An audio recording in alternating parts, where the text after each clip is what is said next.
Hi, this is Russ McClay, and this is another Tao Lodge podcast. Among the podcasts that I have been doing have been a series that have been dedicated to stories of how I found the Urantia Book. Now, the Urantia Book, if you don't know what it is a spiritual teaching. It's spelled Urantia, the Urantia Book. You can look it up on the net. And what we're going to do in this podcast is talk with someone who has a long experience with the Urantia Book and learn something about how they found it and how it's influenced their lives. And so we're very happy and pleased to have with us tonight, my time here in Taipei, Taiwan, David R. Clearwaters. So, David, how are you doing? Good, Russ. How are you? I'm doing really good.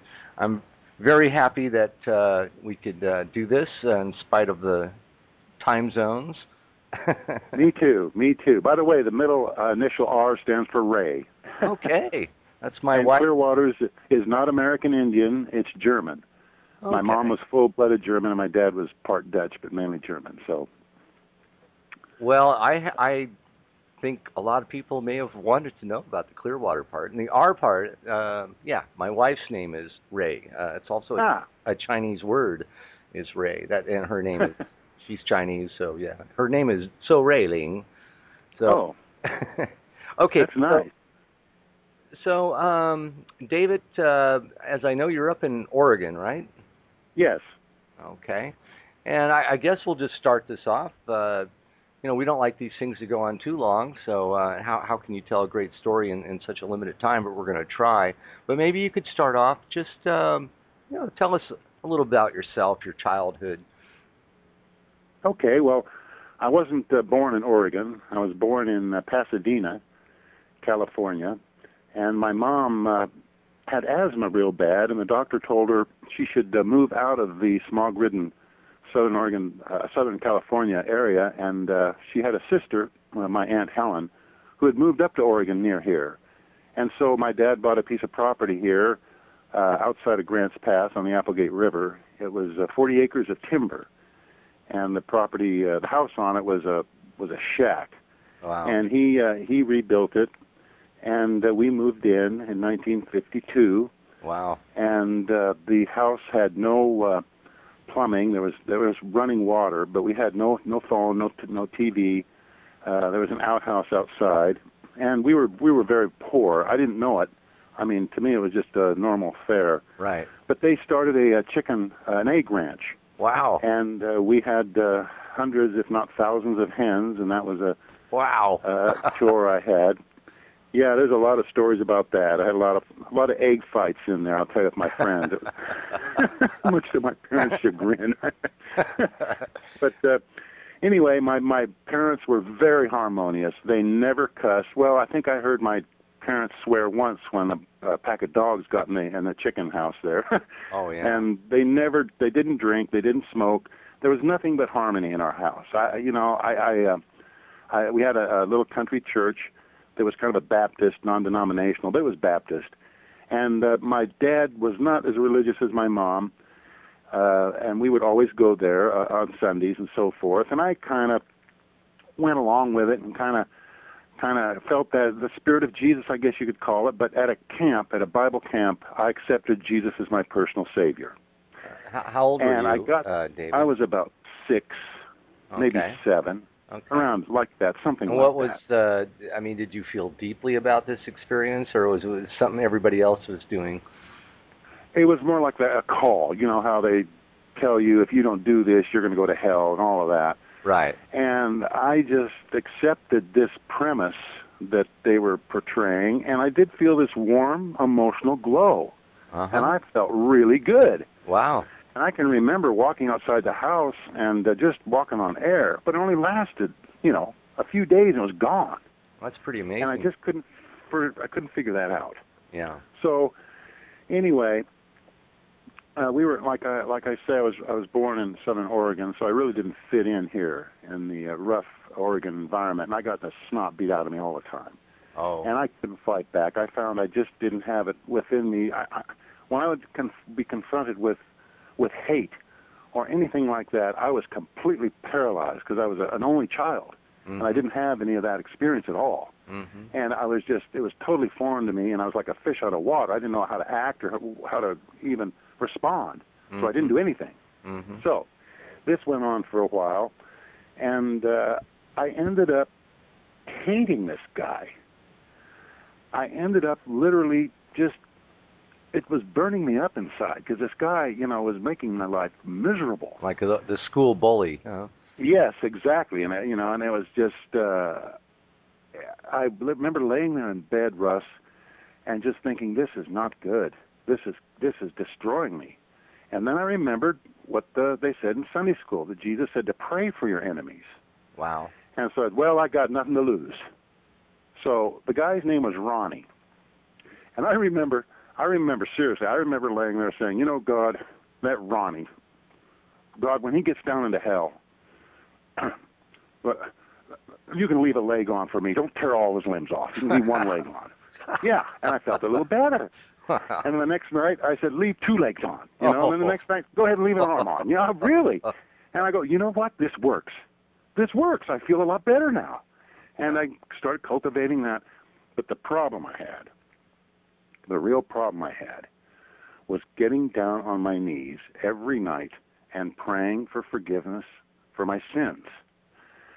I just couldn't quite get this blood thing. It just, I don't know, there's just something wrong about it. And I can remember thinking, you know, I love Jesus. I don't want him to be responsible for my foolishness.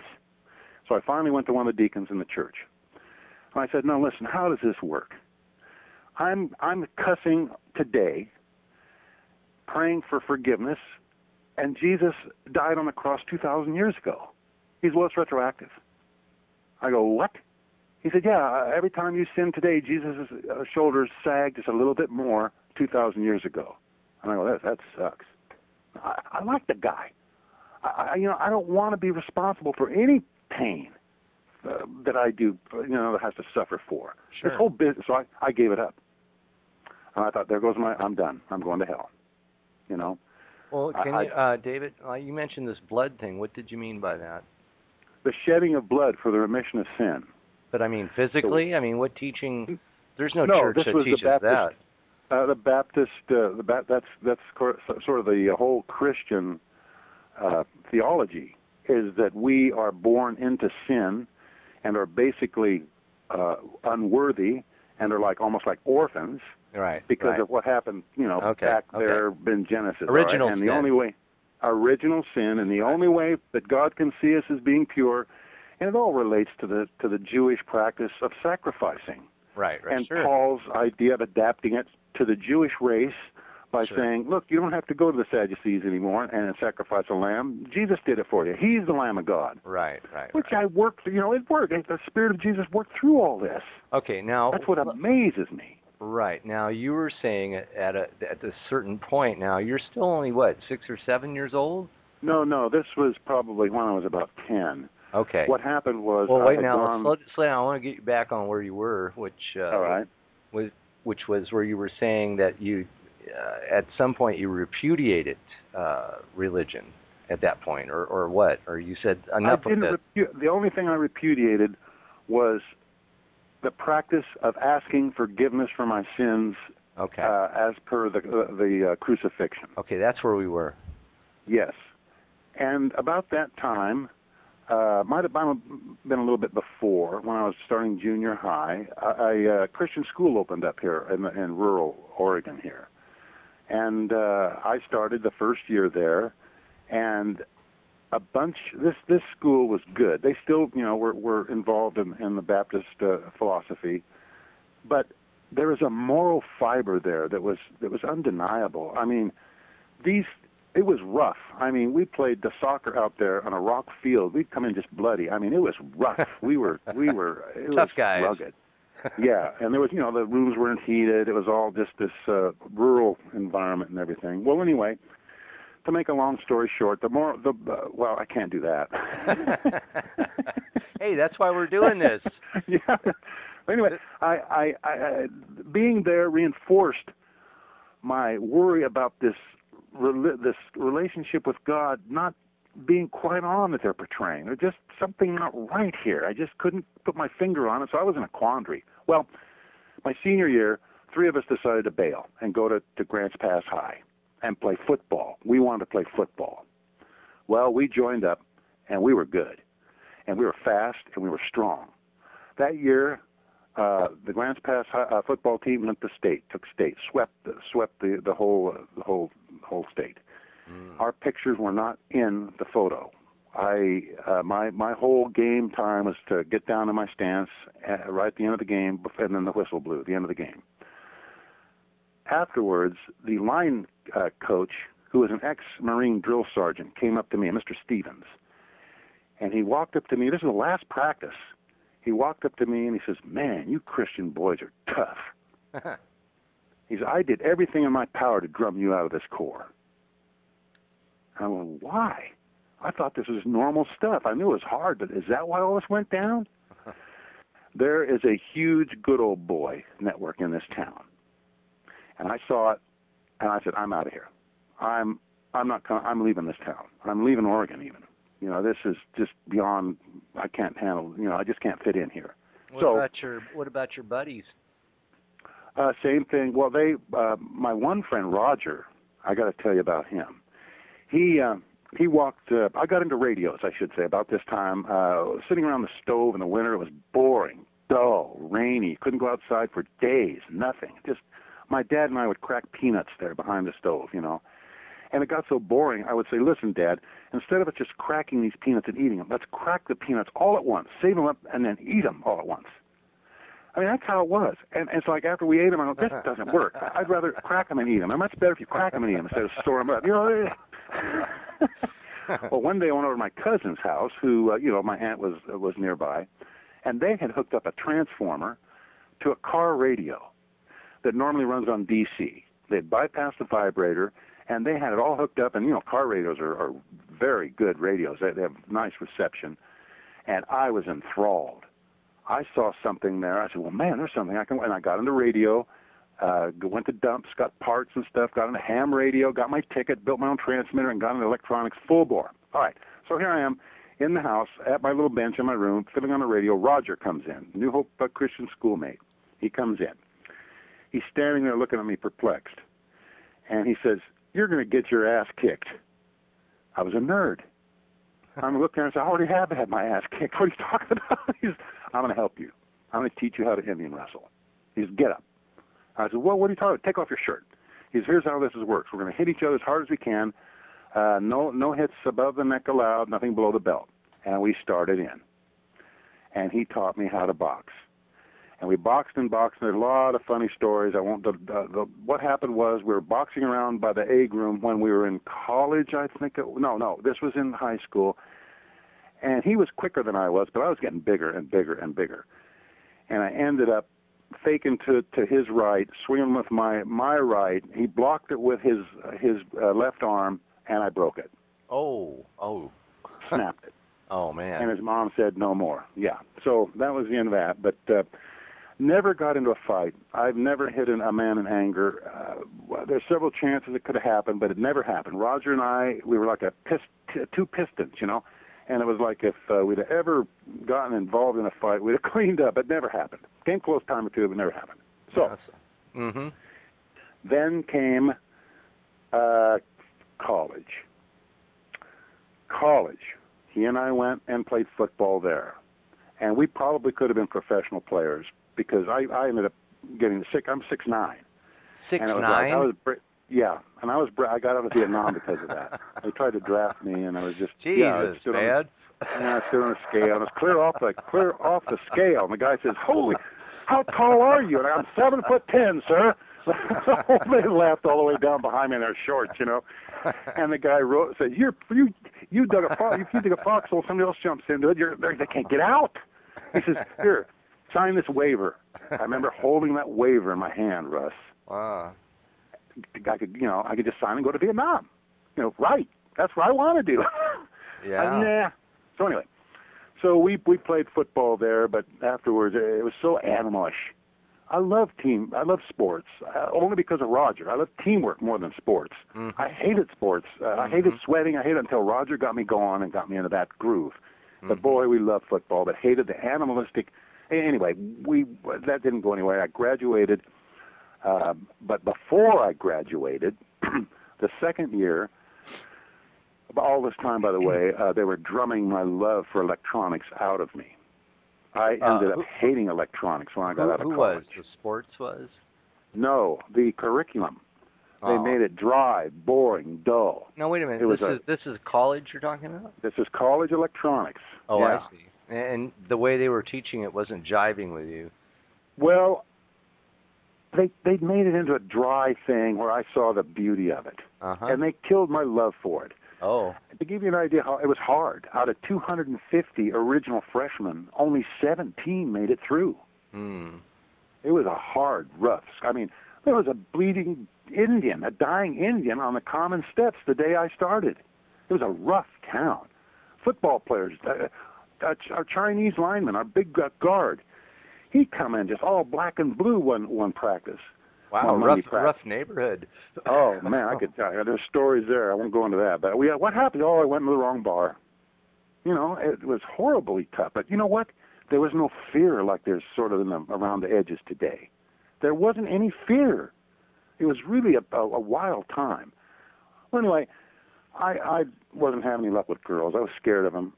I just, you know, it was awful. And then I saw this girl walk by, and it was Rose. Tall Rose, 6 foot, redhead, green eyes. Wow, last 6 name foot. O'Connor. Yeah, O'Connor, but not a harsh bone in her body. You'd think she'd have a temper, no temper. We hit it off. I had a gang. They railroaded me into being the president of First North, which was part of the dormitory there. And I told them, you guys don't want me to be your president. I'm telling you. Well, I started a gang, and the gang was to do pranks.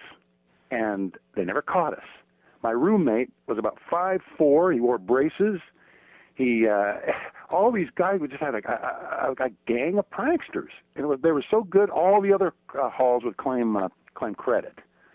For example, we had fire alarms in there, and they'd be pulled occasionally for fun.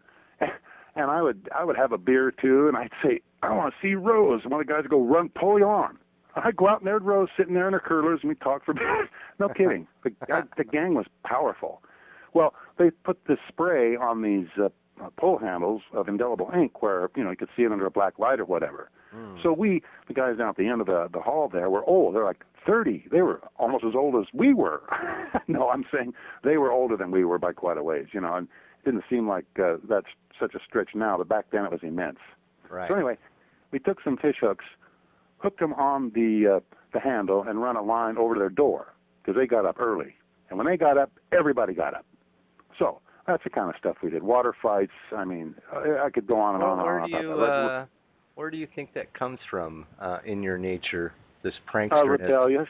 I'm a rebel. I'm not a conformist. I don't like clocks. I don't like being told what to do. I don't like, how would you say, authority. Right. Authority. I was going to say that was the word that was coming to mind, like anti-authoritarian, you know. Yeah, man's authority.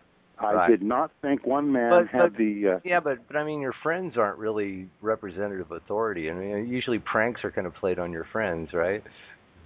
Oh, yeah, but mainly this was played on people in general. Okay. You know, it was like well, we would dump a bag of snakes and lizards and bats into the girls' section of the dormitory. Okay. You know, Rose was in on that one. I've done it. So so anyhow. I still do it. So well, Rose kept hanging around as my buddy, and every time she'd walk up, they'd all clam up and say, "Oh, here's Rosebud." I'd say, "Look, she's going to be a member of our gang, so you don't clam up anymore." And she became a literal member of my gang. So that was some of the best times, the best loyalty, the best, you know, just camaraderie, just raw, raucous fun. Okay, I graduated from college. I hated electronics. I started work down here at the lumber mill, went back home, pulling green chain. That lasted a couple of months, and I'm going, this is, you know, I realized I had a ticket, electronics ticket. Rose was working up at Oregon Caves. she was into financing and accountant. To give you an idea about what happened at that college, we were walking late in my last year, and the dean of men was standing at the steps coming down out of the administration building, and he saw us, and he says, "Rose, are you coming back next year?" And she says, "I don't think so, because we're probably going to get married." And he said to me, "Clearwaters, are you coming back?" And I said, "No way." He says, "Thank God." We never got caught. Anyway, so I had a friend. Rose and I had a mutual friend called by the name of Rod Ralston, and we'd hit it off. He was kind of a loner, kind of a recluse. He's also into electronics, and he was really into audio. Excuse me. He really was into speakers and music, and I was more into RF radio. So that we got together. And he went down with me. I took a break from work, went down to the Bay Area, walked into Hewlett-Packard, took their test, aced it, and they hired me right off the street. Went down there, married Rose, and started to work for Hewlett-Packard. Loved the place. I was in heaven.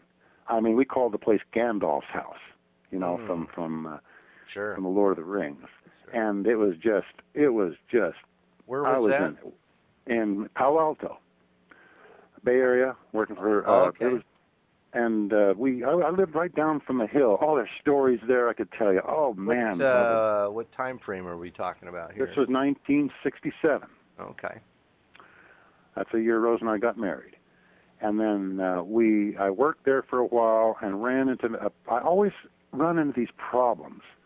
My morality runs counter to this is before I even ran into the Urantia Book. Mm-hmm. I had this sense of morality. I had rejected the salvation plan, but I hung on to the morality of it. Yeah. A lot of my friends rejected God altogether. Now, no, I'm not doing that. I love Jesus, that spirit thing. I love that deal with Jesus, that sweetness. Did you, David, like at this time, it sounds like you found something you really loved, Hewlett-Packard, a new environment, different and stuff, but were you like reading anything or doing any formal praying or any kind of... None. No, weren't going to church. Nothing. Okay. No, nothing. Okay. I was writing. I've always been I always loved to write. What were you writing? You writing stories or?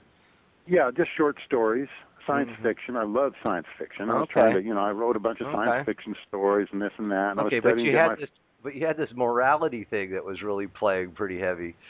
Yeah, it stuck out. Like, well, that's what got me in trouble with Hewlett-Packard. Oh. It's kind of a long story, but basically what happened was it all had to do with run times where people were cheating.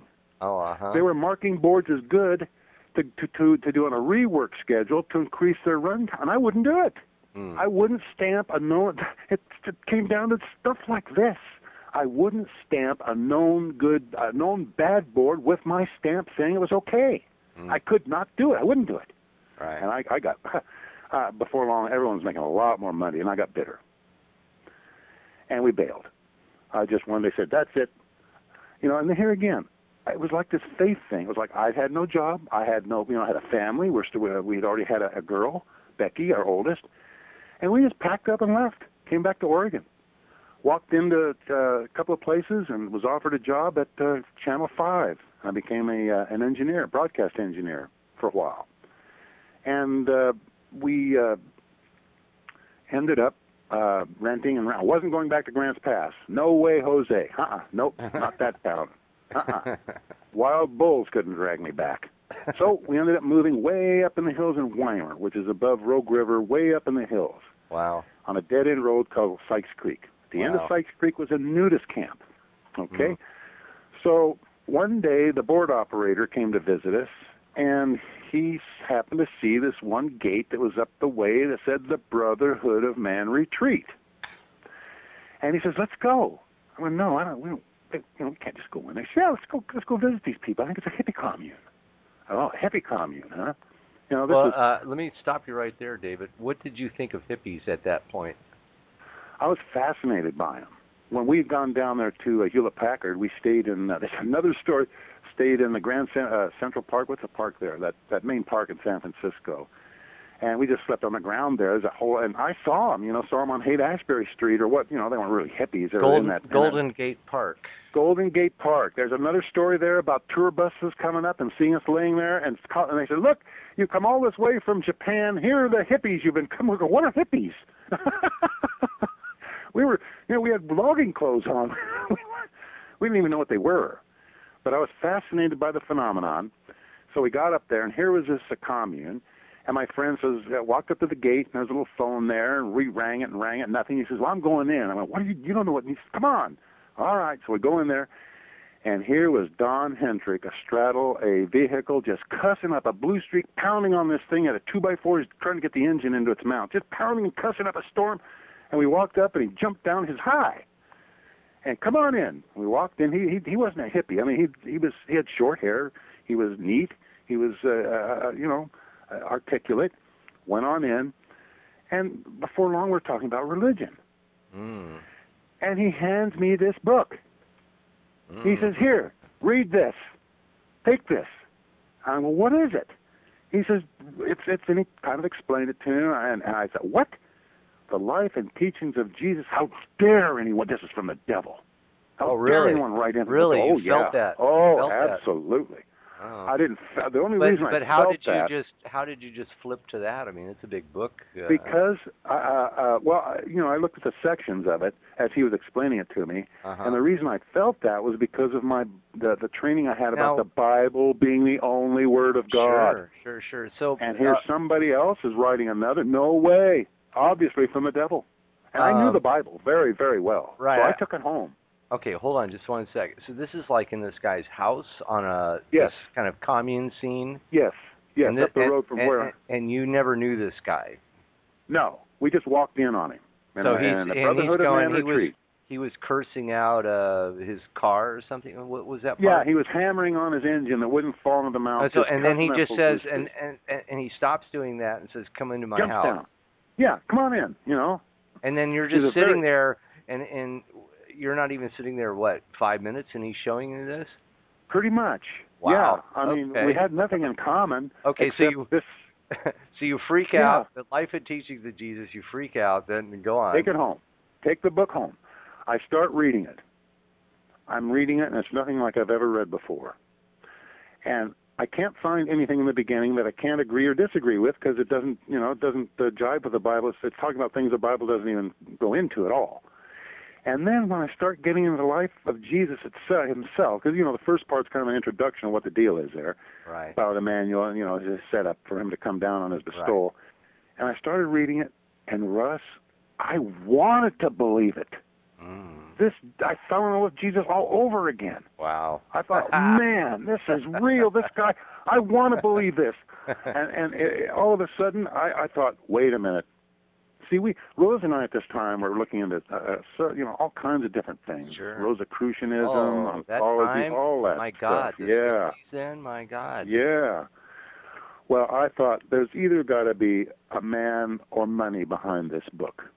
And I wrote back to Chicago. Oh. Yeah, I wrote back to Chicago, and they said, hey, we're having a conference here. I think it was 1972 when this conference was. I ran into the book, I think, about 1970, somewhere around in there. Yeah. Anyway, 1972, 73, they had a conference in Chicago, and I told Rose, I'm going. Now, we couldn't really afford it. I had my own business at this time because I had quit the Channel 5 to start. Now, let's see, how did this work out? Was it after I'd read the book? Yes, I think it was. I was still working for Channel 5 when I found the book. And the book convinced me to break away and start my own. Anyway, so I took off with a friend that lived across the road who'd moved up there. It was Big Dan Christensen. Now, this guy was immense. I mean, he was bigger than I was as far as girth, but I was taller than he was, but he was an immense man.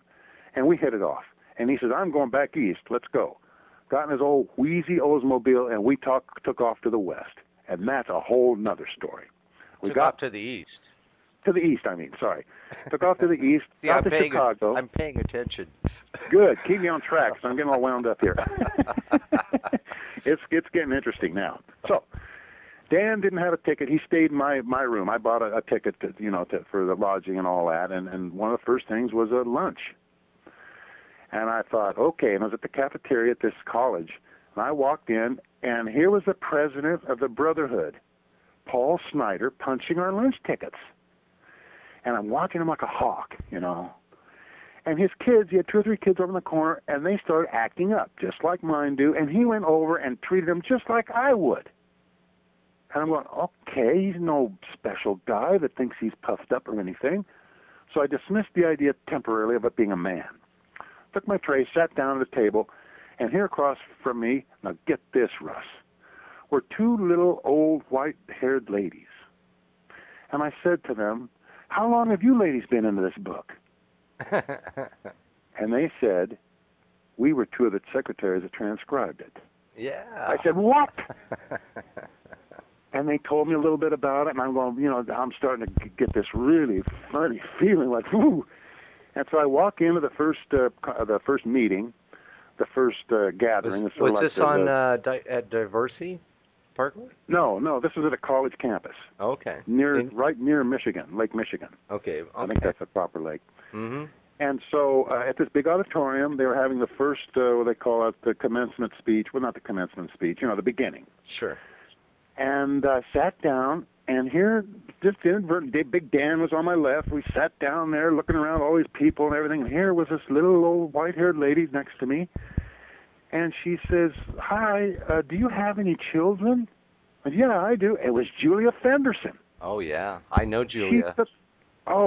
She took me under her arm, and then Vern strode on stage. Oh, yeah. And he lit the crowd up like a Roman candle.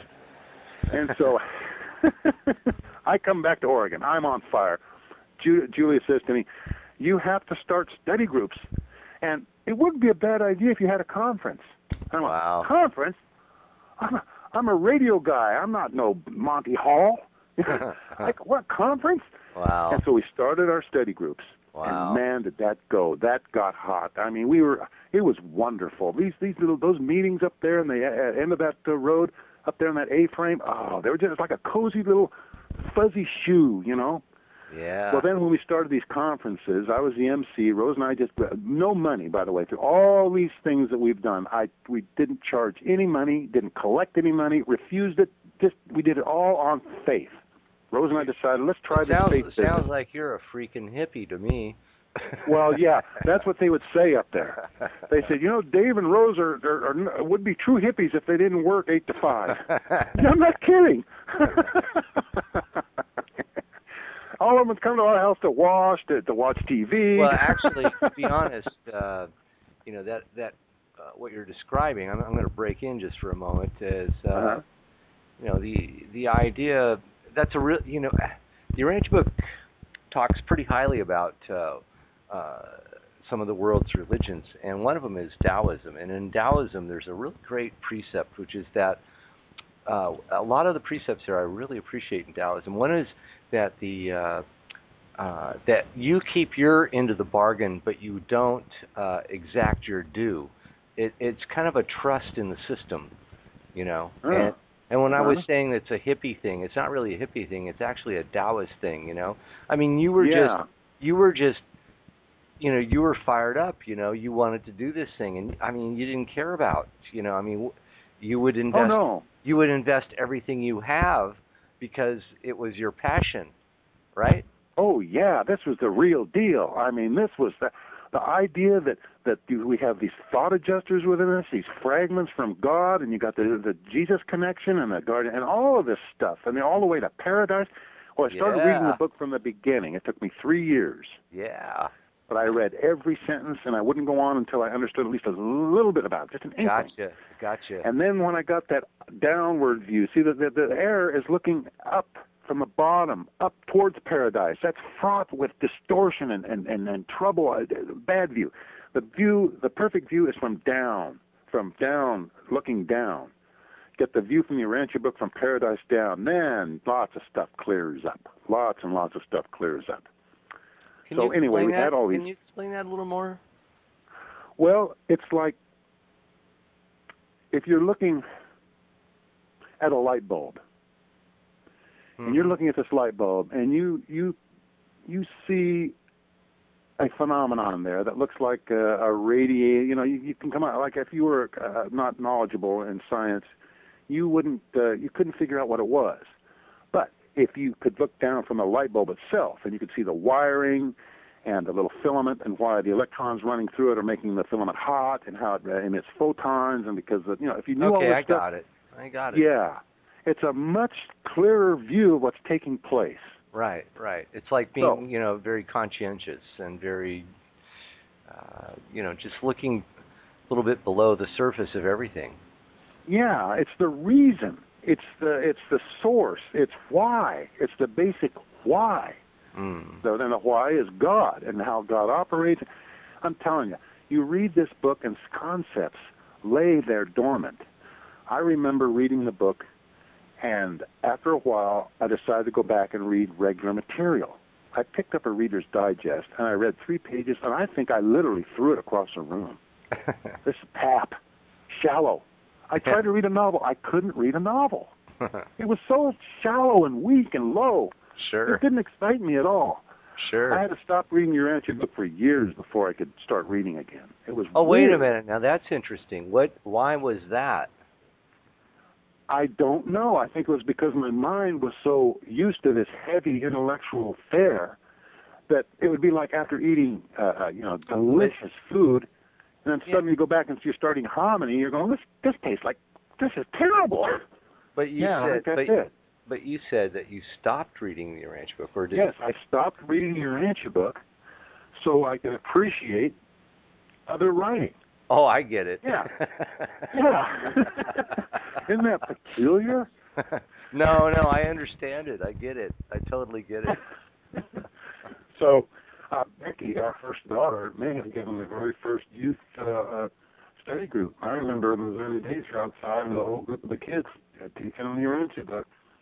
Most of my kids haven't taken up the Urantia Book per se. It's in there. They're all around. They're always under our feet. They were always around during our meetings. It was a part of our life. So let's see what happened then. Oh, then we were invaded. We got invaded by ontology. They literally moved in and had each house had a server, one at a time, and they would come and literally do your dishes for you and all this stuff, and all the time pumping you for information. What about so-and-so? What about such and such? And I'm going, the flaw I saw came when one of them was mentioned, Lord Martin Cecil, the founder of this place, being the Father who has come down from heaven and is on earth now. Oh boy, I ran around the whole community. These people are not, and Dave, you're so, you're judgmental, Dave. You're being judgmental. I'm going, judgmental? No, it's a fact. And they ruined marriages. It destroyed. We had to move away. I said, it got bad. I mean, now wait a minute. Sorry. You said, what was ology? Something ology? Ontology. That's what I thought you said, but ontology is a word. It is a word. It's also a religious movement. Oh, really? Yeah, they have bases in Canada, Colorado, and ontology. It was a big ontology. Lord Martin Cecil, Bishop Martin Cecil. Okay. So these guys basically ran you out of your where you were living. Oh yeah, they destroyed it.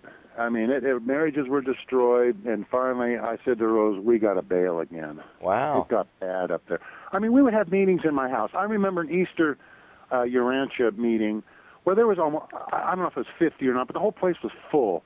You had professional pot growers sitting next to cops. You had ex-Jesuit priests arguing with old salts, old retired Navy guys. It was unbelievable. Wow. Cool. Man, it was one. And we did the cup, and we kept getting invaded. All these outfits kept trying to get us, and ontology got us. And so anyway, I'm simplifying things here. I started my own business at that time called David's Calibration Service, and we were making $1,500 a year. And we're happy. A year. Yeah. Wow. Yeah. And the faith came in. I got to tell you, we tried the faith thing. It works. It'll rattle your cage. It'll drive you right. It's like God wants to he squeezes you until he can get every little thing out of you. I mean, just when you're just ready to give up, bang, here it comes. I've seen it happen over and over and over and over and over. So anyway, sure. Yeah. we moved. We sold our house, $6,000 profit, and decided, well, we got to go somewhere else, you know. And so I'm looking around. And guess what happened? We ended up building a house right back on the property I left. My folks had that on that 40 acres, right in the middle of it, scraped that open spot, and the inspector came. My dad and I ran him off. Rebel again. My dad was a rebel, too, a quiet rebel. He also got in trouble with the county, which you'll see. I followed in his footsteps. So we built the house here. Zabriel came and helped, actually, one time. We were having these... I met Zabriel at a conference, as per the Urantia Book, and we kind of hit it off, and then we drifted away for years and years and years. And anyway, I built this house. My dad and I, and Rod, my partner, we started RC Electronics at that time. Rose, Rod, and I, and we made our Heavenly Father our invisible partner. He is part of our business, and we started out with $100 and didn't have, much, but by golly, we started repairing stuff. Everything, you name it. We'd repair anything, and it grew, and it grew. We moved into town. We started a guild. We ended up building benches all over the place. I put up KFMJ, a radio station. We had bank contracts. I got a Siskiyou National Radio Force contract for 3 years. We had a depot in Gold Beach, Radio Shack. Bought a Radio Shack in Gold Beach to support the Forest Service contract. On and on, grew and grew and grew. All the people in there working knew our stance about the Urantia Book and our beliefs. It got so big. Don Hendrick, at one point I'd hired every single one of my relatives when the mail order hit. We went into Apple mail order computers, and we hit it big time. Had partners. When the dust cleared, Rose and I were in debt up to our ears. Figure that out. Yeah. You get the picture. The problem is, we were going in wide-eyed. I remember one guy saying, you're playing in a field full of people with spiked shoes, pads, helmets, body armor, everything, and you're running out there with nothing but a pair of shorts on. Yeah, but that's you have some background. You were an old football player.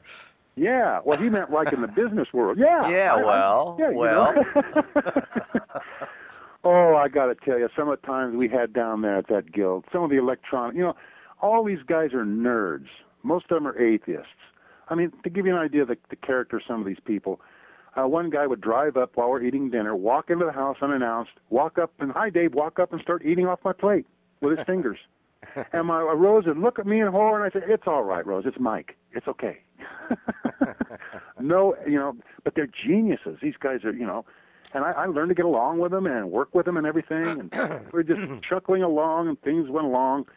And let's see, what happened about then at the conference? Well, where you were going, David, I don't know if this will help you at all, but you were basically just, listed this history of the way your business was developing. Yes. And all through this now, we're giving conferences every year, and there's so many stories I could tell about all of this. But Go ahead. Tell a favorite story. Yeah, I mean, you have too many for one podcast, but feel free to. You could tell a few. I got to tell you, I decided on these conferences, the ones I had seen were boring. They were dry. They were dull. They were spiritually exhausting. These were Urantia Book conferences? Yeah, Urantia Book conferences. You would come away from them exhausted. Yeah. Not in a bad way, spiritually exhausted. And I decided, you know what? Urantia readers need a refreshment. They need to have like a get-together for fun. So I scheduled it, arranged it so that the heavy talks would be in the morning, and at noon we would break, and we'd have fun. We played a volleyball championship game between Oregon and California for the Father's Cup. Oh, There's a little nice. wooden cup that a ping pong ball would fit in perfectly. It looked like this little goblet. It's wonderful. Oh, and did California want that trophy? Did Oregon want? Oh, you talk about banter. You talk about insults. That's right. You're not hitting the ball right. You got to. Oh man, that's cool. We had so much fun. It was just wonderful. Dave Strang, David Jesusonian on Facebook. That guy, he come blowing in here from Illinois, and this guy, I mean, here you had all these hippies. He wore wingtip shoes to give you an idea. You know, you got hippies, and here he walks in to give these talks, and he's got these elaborate, this incredible intellectual display that's beyond belief, just as serious as pie, and everyone's just taking it all in.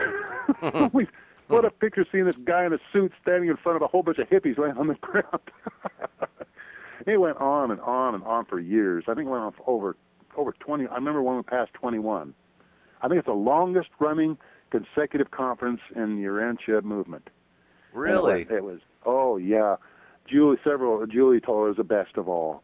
It was so lighthearted. It wasn't, and it got bigger and bigger and bigger. Anyone could give a talk. Was it always in Oregon? Oh yes, always at Indian Mary Park. And where is that? Mary Park? It's, Indian Mary. Mary Park.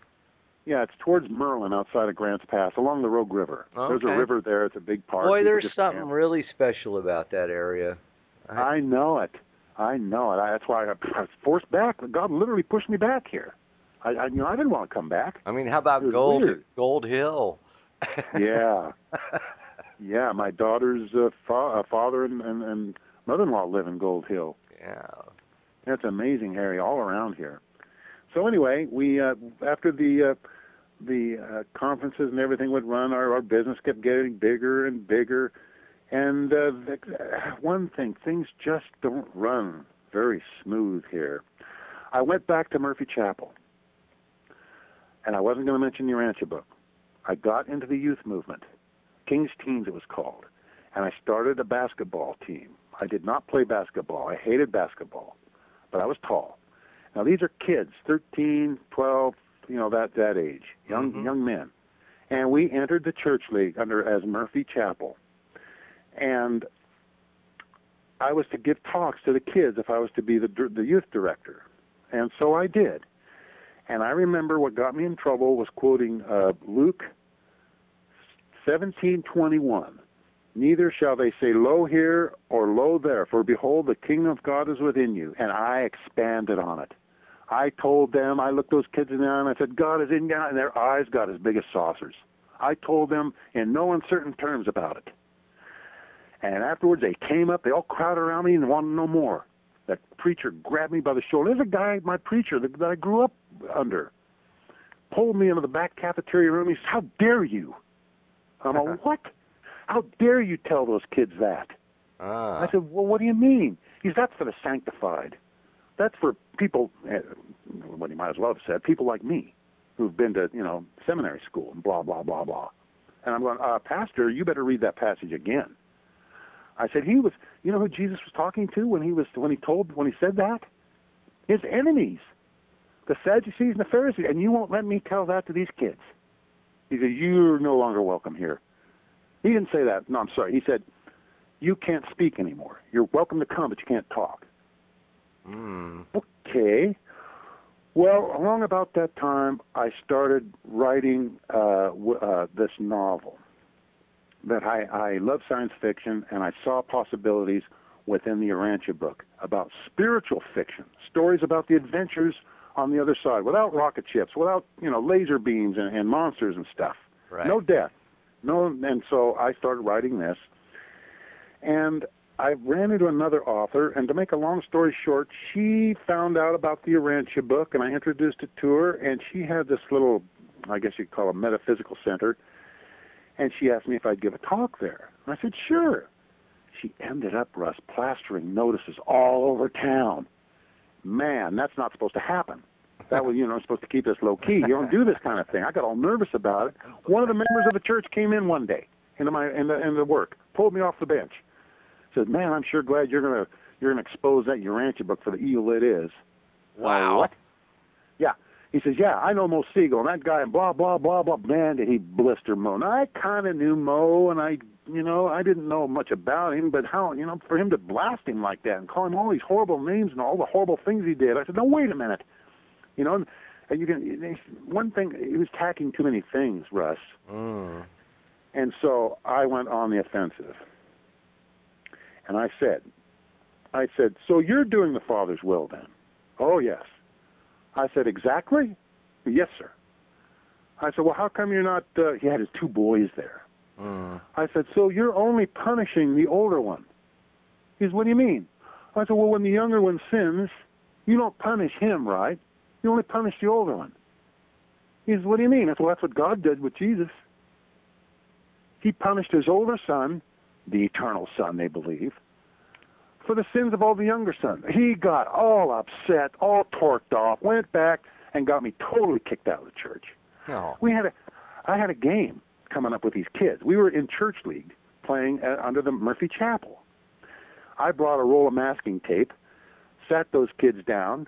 I said, we can't play for the church anymore, but I still want to play. Do you guys? They said, yes. I said, all right, do we all believe here that we're sons of God? Yes. I said, we are now the sons of God. Had jerseys printed up, and we played for decades in church and city league as the sons of God. That's pretty Again, cool. invaded. Roy Masters. I don't know who you know, if you know who he is. He had a team. I do. Roy Masters? Yeah, he's local here. He had a team, and and no one would play him but us. The Oregonian came down and interviewed our team, asking us why are you playing Roy Masters when no one else would. At this time, our Urantia study group had come involved with the Sons of God basketball team. We had people filming it. I had one of our main members be the coach of the team. We even had cheerleaders. Can you imagine a city league game having cheerleaders? The wives and daughters out there, whoop-ah, whoop-ah. We filmed it. We looked at the films, and Roy Masters, we told the Oregonian, we'll play anyone. We'll even play the devil. The Sons of God even will play the devil. I remember that. Dave Bauer was our coach. He told them that. Well, the team folded. We drafted some of the players. 3 black guys who were good. They were good, quiet, separate from us. And that's when the division happened. The Roy Masters people. There was about 3 white guys, 3 black guys, and there's another character I invited in, and pretty quick, instead of us going down to the pizza parlor after games and sitting all at one table, there was 2 separate tables. And I went, uh-oh. I remember going up one time to get a pitcher of beer, and the other team coming up to me, 3 or 4 of them, and saying, you've got to quit. I'm going, why? You're going to kill somebody out there. You're dangerous. You're an animal. I went back to the table, and I thought, oh, man, I'm playing for the Sons of God. I'm going to hurt somebody. Well, we prayed before every game that no one would get hurt. Not that we'd win or whatever, that no one would get hurt. No one ever did. That's good. Fast forward this about a few years, and I can remember them telling me the same thing, and I'm sitting back at the table going, I'm doing good. They're afraid of me, I couldn't shoot well, but I could block, and I could intimidate. And because of our name and everything, and not being the good old boy club, we were not liked. I almost always fouled out. I mean, there's more and more stories there. But anyway, what eventually happened is one of the founding members, one of the young boys that I started the team with, called me up one day and says, some of the people want to change the name. I went, why? Well, some of them don't believe the same as and I went, well, of course not. If God would have wanted everyone to be the same, he'd only made one of us. Well, they want the name changed. I said, no, they can quit. Well, we're going to have a vote. I went down there, and I looked those guys in the eye, and I says, if you dare vote that we drop this name, you are in a way, and maybe it's not such a small way, you're saying you're not a son of God. They voted it down by 1 vote. And the vote that through the thing was my one of the founders. I was so afterwards when I got in my car, the older black fella come over. And they were always chiding me. You should be able to dunk. If you could dunk, we'd win every game. Well, I can't dunk. If I get over 2 or 3 inches off the ground, my ears start popping. You're not a dunker. No, I'm not a dunker. I was self-taught. I can't play ball very well, but we had a lot of fun. I was effective, and everyone loved playing with us. We even had a Mormon who was that's another story. Who was the basketball coach up here at Hidden Valley, my son's coach. join our team. And he told me later, he says, and he played basketball, you know, in big colleges, professional, well, not professionally, but he was a coach. He said, the most fun I've ever had was playing on your team. Can you believe that? The most fun he'd ever had was playing on my little rinky-dink team in town. So, they had the vote. He comes up to my car. He says, how come you played like that? I've never seen anyone play like that. He says, if you play like that in a game, we'd win every one of them. I said, well, it's the last time I had to play for my favorite guy, and drove off. The next year, they kicked 3 of us off the team. Well, now this sports bit now in your, I mean, one area I'm always curious about is, you know, the integration of the UB teachings in your life, and obviously, you know, Sons of God as a team name is evidence of some kind of integration. Yeah, well, that was it. It was like this. The Urantia book wasn't off to the side. It was like the main deal in my life. It was like it was like I had found a manual to the universe that had these formulas in it that you could literally apply, and they worked. That's what I loved about it. This so you did all work. Right. You did all these conferences, and yes, and involved now with you know, youth sports and things. I mean, is this, what kind of time frame are we talking about now?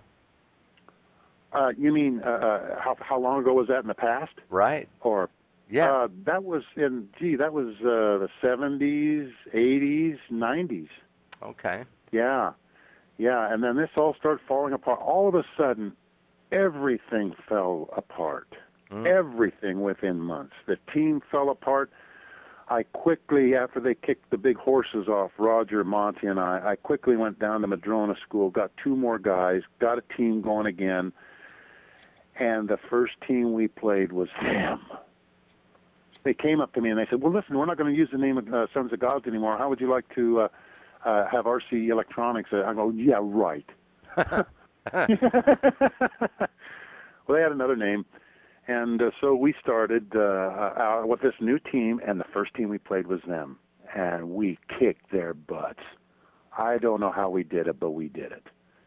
And I regret this to this day, but doggone it, I remember walking up to their bench, and their heads were hanging, and I laughed.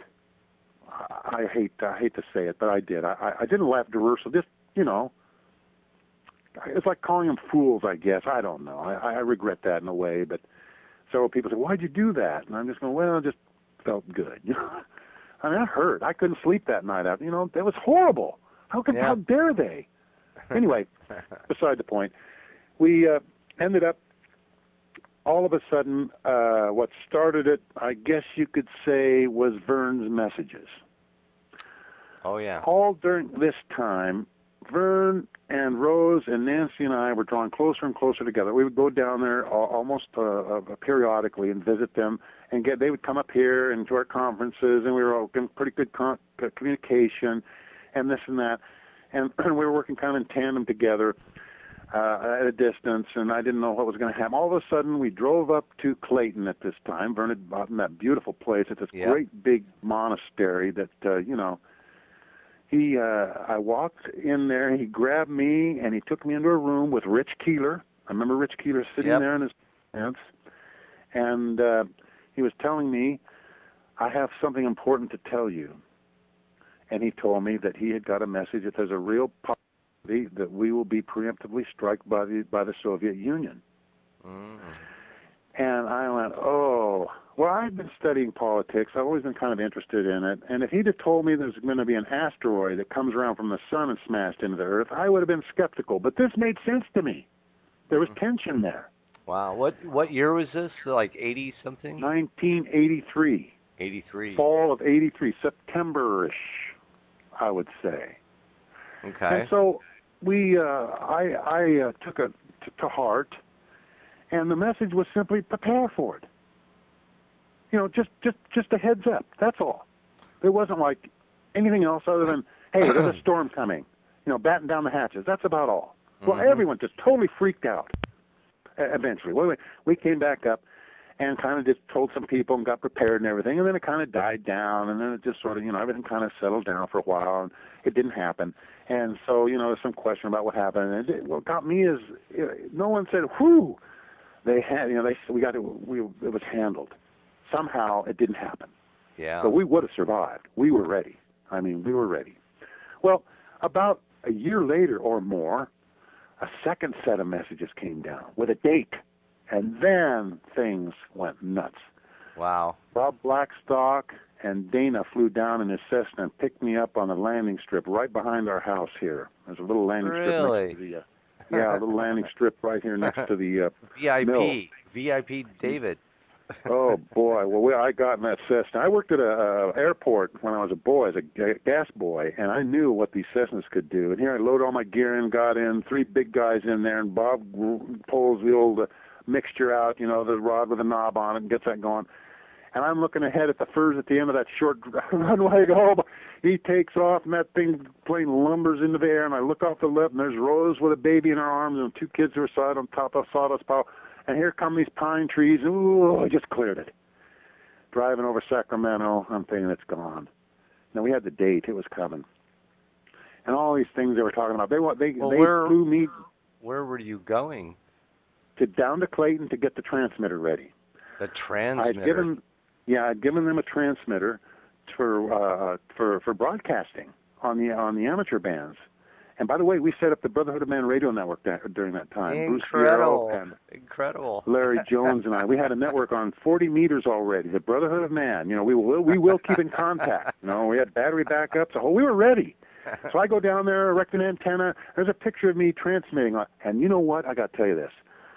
When we parked the plane and started towards Clayton, they stopped and bought a 6-pack of beer. Good. And I thought, oh, this is serious. I'm not kidding. That's good.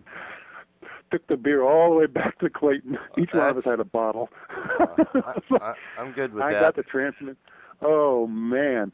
Well, then I went back, came home, and there was the school district down here got a whole bunch of new equipment. They were dumping all this stuff, and it was like desks and lockers, cool stuff. I rented a U-Haul, threw a bunch of it in, and I put that transmitter in. This was before I flew down, and drove it to Clayton. And that was a weird trip. It was weird getting there because the place was in a total upheaval. Really? It was a madhouse. Wow. Oh gosh, I could tell you stories you wouldn't believe. People getting awful peculiar. I said, "Where's Vern? Where's Vern? Wow. Where's Vern?" Nobody knew where Vern was. I finally found him down in the basement, tuning in a radio. Mm. I walked down there, and you want to hear something funny? One of the rumors was that Vern and I started this whole business because we want to sell tube radios. What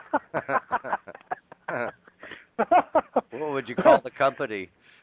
Yeah. Oh, I don't know. What would you? Yeah, RF, a glow. Because tube radios would be impervious to an EMP pulse from a nuclear. There you go. Can't be too careful. Yeah, he was down there tuning it. And I go, Vern, what about this date? He said, I know nothing about it. I can't confirm or deny it. I know nothing. He was supremely depressed. Yeah, I'll bet. Just down. Because it was a madhouse over his head. The place was just, too much, man. Too bad. It didn't happen. I went home on the night. Oh, I didn't get any sleep. I got dingy. It was a horrible period.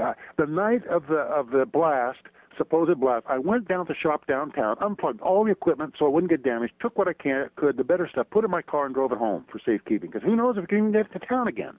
Wow. Where were you? You were living nearby? Yes, I was living in the same place here in Murphy, and we'd moved our business into town at this time. Oh. And we had like 20 employees, several locations. It just expanded, just went nuts. Because we didn't have employees. We were a guild. Hmm. They got a percentage of every repair they did. They had them keys to the place. Okay. It was really cool.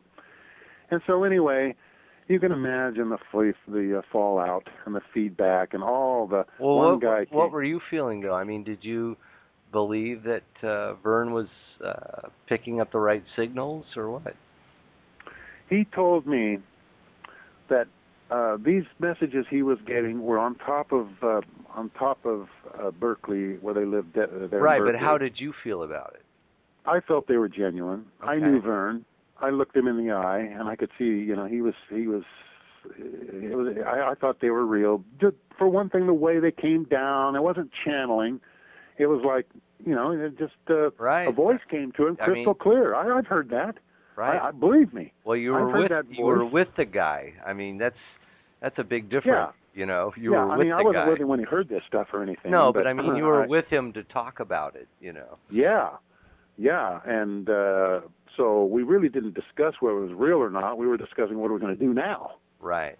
And you can read all about. Did he seem concerned? Ideas. Was he? I mean, what was his? Oh, he was extremely concerned. So he was. He was I don't know if you've watched the movie Starman, but there's a scene in there where he, Jeff Bridges, he gets a little bit jumpy. No, he wasn't jumpy. He said to I'm not sure if it was Midwayers or what it was. He said, "Why me? Why don't you tell Reagan or Bagan, not the boy from Kansas?" And they said, "Because you know who to tell." Yeah. Oh, and man.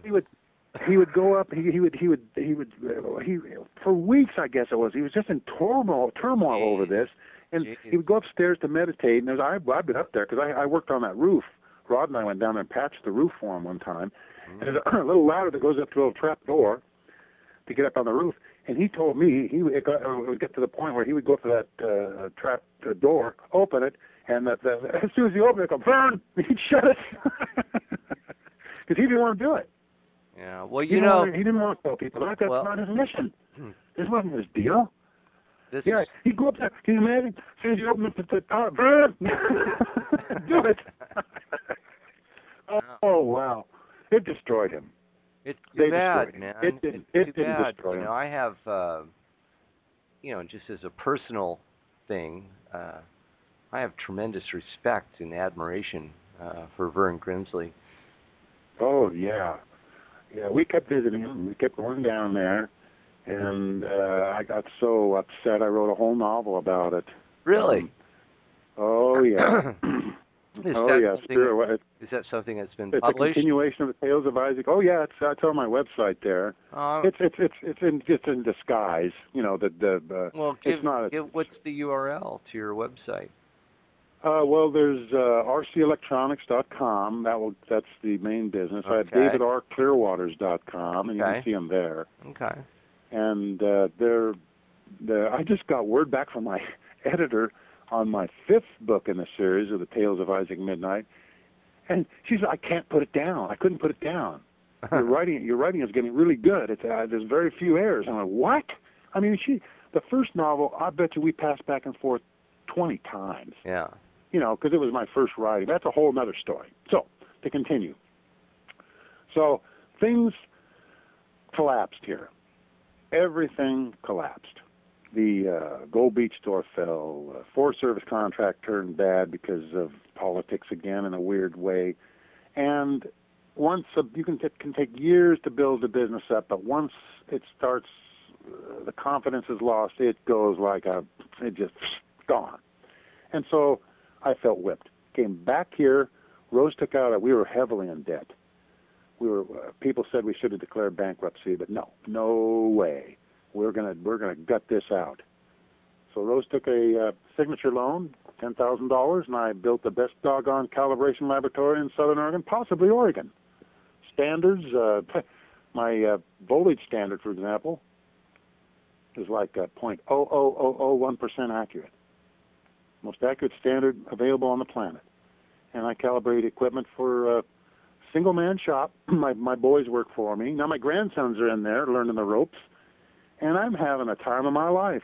That's great. I came back here feeling I was whipped, Russ. I felt I had been crushed, whipped, and beat up. And about 3 weeks later, I'm sitting there going, "Well, this is great. This is wonderful." God pushed me. Rose kept saying, you pull the plug. And I hung on, until God pulled the plug. But basically, that's, I could say more and more about different things and all. But one interesting thing. I fell into extreme disfavor with Chicago. I couldn't get books. I remember when the first electronic edition of the Urantia book came out. Oh, yeah. By Christine. Folio. Yeah, the Folio, DOS. And later on, they were forming an electronic committee to come up with the official version. And now, Russ, I was trained in hardware, but I learned to program in HTML, PHP, Java. Gosh, wrote my whole database. Yeah, I do all that. I do all that stuff. Yeah, it's a language, isn't it? I mean, yeah. And I wrote a letter. I said, hey, I can do this, I can do that, I can do all these things. I'm a, and they said no. Who said no? Chicago. Oh, yeah. Well, now when was that? It was like that was 2000? right when they started their electronic version, probably 90s. But what 90s? But what connection did you have with them prior to that? Oh, I was a member at large. Yeah. Julia Fenderson. Yeah, I was a member. But I don't even know where my pin is. But I mean, Julia Fenderson passed away. What? Probably 80s. Yes. But I had a connection into Chicago. Christy even wrote me a letter asking for me to investigate. Oh, I've met Christy. I'm happy to say. Yeah, I sat next to her once. I never talked to her, but she wrote me a letter saying, would you please go investigate Ascendington? Now, this is a funny story. Go ahead, tell it. Ascendington. That was in Eagle Point. It was a kind of a farm out in the middle of nowhere where these guys, I'm not real clear on the exact names, but there was the Apostle Andrew and the Apostle Peter there, and the Eternal Son was supposed to show up Thursday. All these, and it was like this mixture of ontology, remember that one, and the Urantia book. And Joy Brandt was there at that time. And Christy asked me a letter to investigate it. Well, I'm going, yeah, right. I'm going to walk into a hippie commune incognito, I'm just, I stand out like a... So I had a very, very good friend, Terrell Watson, who was a true hippie. He lived up in an A-frame built out of 2x4s. He carried up on his back. They carried everything up there, water, you name it. I mean, this thing was like a quarter of a mile straight up to get to his cabin. Well, anyway, I said, Terrell, would you go investigate? He did. So he goes there. He's accosted to the front by the guard. He schmoozes his way in. They grab him, and they pull him into the SO, the spiritual office, and they start laying this big trip on him, how that God is going to raise the earth up to paradise and like essence into the Father's nostrils. Yeah. And they're all putting this pressure on. He can feel it. They're trying to do him, and he's sitting there, and he says, you mean to tell me, and he lays this rap on him right out of the Urantia book, that instead of the ascension plan laid out by the ancient, he lays this all out, and it just completely stymies them, and he gets out. He jumps, Joy Brandt somehow grabs him and gets him out of that, because he felt it was dangerous stuff, this psychic stuff. And he comes back and he says, yep, it's bad. So I wrote a report to Christy. So anyway, they kind of knew about me there. So I just sent a letter saying, but then the electronic I have all these qualifications. I am offering my services. No, because I stood by Vern. Oh, yeah.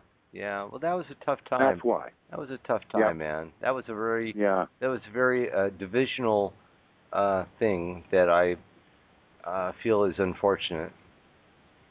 Well, the thing that got me about it was we're supposed to minister to each other, share each other's burdens, not throw somebody under the bus for anything. Right. I mean, it's especially disappointing because, it's, all the people involved have a pretty high level of faith and belief in the Urantia book, which is premised on the high teachings of Jesus, which is, really that God is love and that everyone you see around you is your brother. And, if God loves you, you should love your brother the same way. I mean, and if you believe all that, stuff, then how in the world could you possibly lower yourself to anything less than this kind of practicing? I mean, even if you don't love your brother like God loves your brother, I mean, that's pretty divine, right? But at least you could. But at least you could try. Yeah, I'm not kicking. not destroy, not go behind his back and pull all the radio. I mean, good grief! You've heard those radio programs; they're golden. That guy, they killed the golden voice of the Urantia movement. Yeah. And all of us fell into a funk. No, all of us. Well, I think the whole thing was very fortunate with Vern. I'm very happy to hear of this involvement that you had with that with Vern and stuff. That's very fascinating to me. I mean, especially because now that we know a bit of your how important electronics and radio transmission has been for you, and I don't know. For me, it's a very interesting picture because here we have Vern. Well, actually, the story you were telling is like here's Vern, and it's like you're basically expecting the worst. And what do you need? Well, you need the same thing as the angels have, which is transmission power. And it and that happens to be your area of expertise. Yeah, forte. Yeah, right. Oh, that was something. I'll tell you, it was. I think I made a contact on that transmitter from Clayton to Bruce Fierro and maybe Larry Jones for a test, But we were ready. But if you've ever heard of Mark Kulicki and his book Triumph in the Solitary Places, that proves it. I haven't. Oh man, it's out of print. I have a copy. I'm going to try and get permission from them to maybe reproduce it or something, but it proves it. And Vern called me up in the middle. He says, "You're not going to believe this came out with a magazine. I think it was either Time or Newsweek that proved it." And he says to me, he calls me up and he says, "There's this article that verifies everything." He said, "I've got to tell you now because I think if I wouldn't tell you now, when we got to heaven, you'd kick my ass." And I said, "No, I'll come down right now and kick your ass if you wouldn't tell me." That's the kind of rapport we had, Right. There was no. That's cool. There was just two brothers, That's awesome. two randy, goofy brothers. Awesome. Awesome. He was very goofy. He would try and do magic tricks for my kids, and my kids would see through him and call him out. You just seen the look on his face. We went down there to patch his roof in that horrible place they have. It's not horrible. It's just run down. Yeah. And I said, we were all standing there. I got a picture of the group there. It's something to see. I said that in front of everybody. I said, Vern loves to ride horses, but the last time he had an accident and he fell off and his foot was caught in a stirrup. And I said, and the horse kept going and going and going. I said, it has still been going until the guy from the manager Kmart came out and unplugged it. You just seen the look on his face. No, we had fun. When we visited him right up until he died here a year ago or so, and I think it was just a couple of months before that, and we just sit there and laugh, and there's no angst, there's no hate, there's no. Well, let me ask you something, sadness. David. It's just sadness. That's all. Just sadness. But this kind of opens.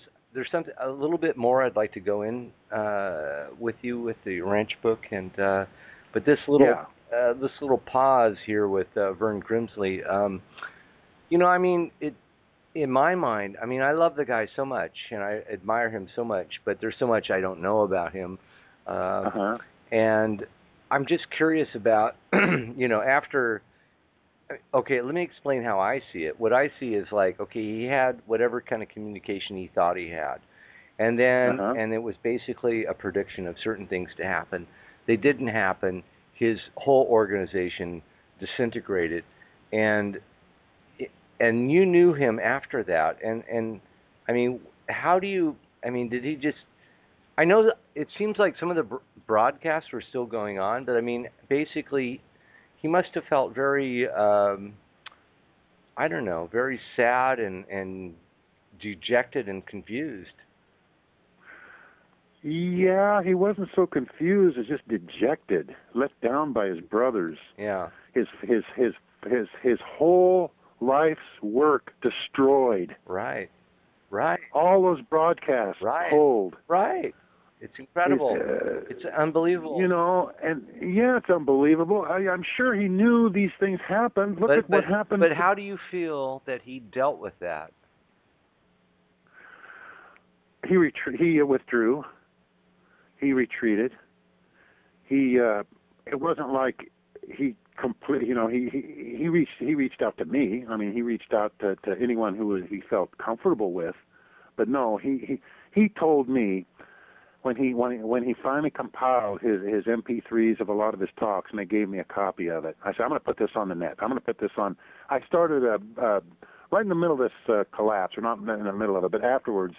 Zabro and I made connections again after all these years. Both of us battered, beat-up warriors, Yep. Isolated, lonely, Cool. misunderstood, the whole man. thing. Yeah, and man. He says to me, we got to do something. We got to do something. And so we've put on the net urantiaresearch.com. And I had that. And I told Vern, I want to put your MP3s on that. And he said, don't. I don't want my name to be associated with the Urantia papers in any way. Well, that's too bad. Because they will be sullied. That's just terrible. Too bad. It is. So I put it on David Clearwaters and everywhere else, and started that got him out there. And of course now it's taken off and it's all over the place. But that was the start of it, getting him out there here on the net. Absolutely. Well, I'm totally into that. It's funny there are. And you put those on. Well, remember that? That was wonderful. Well, what I did, what I did, and I think it's cool, and I'm happy to mention it because it'll help people if they want to find some of these recordings, is that Truthbook, truthbook.com, truth.com. That site has all of Vern's, well, not all, but a huge collection of Vern's recordings.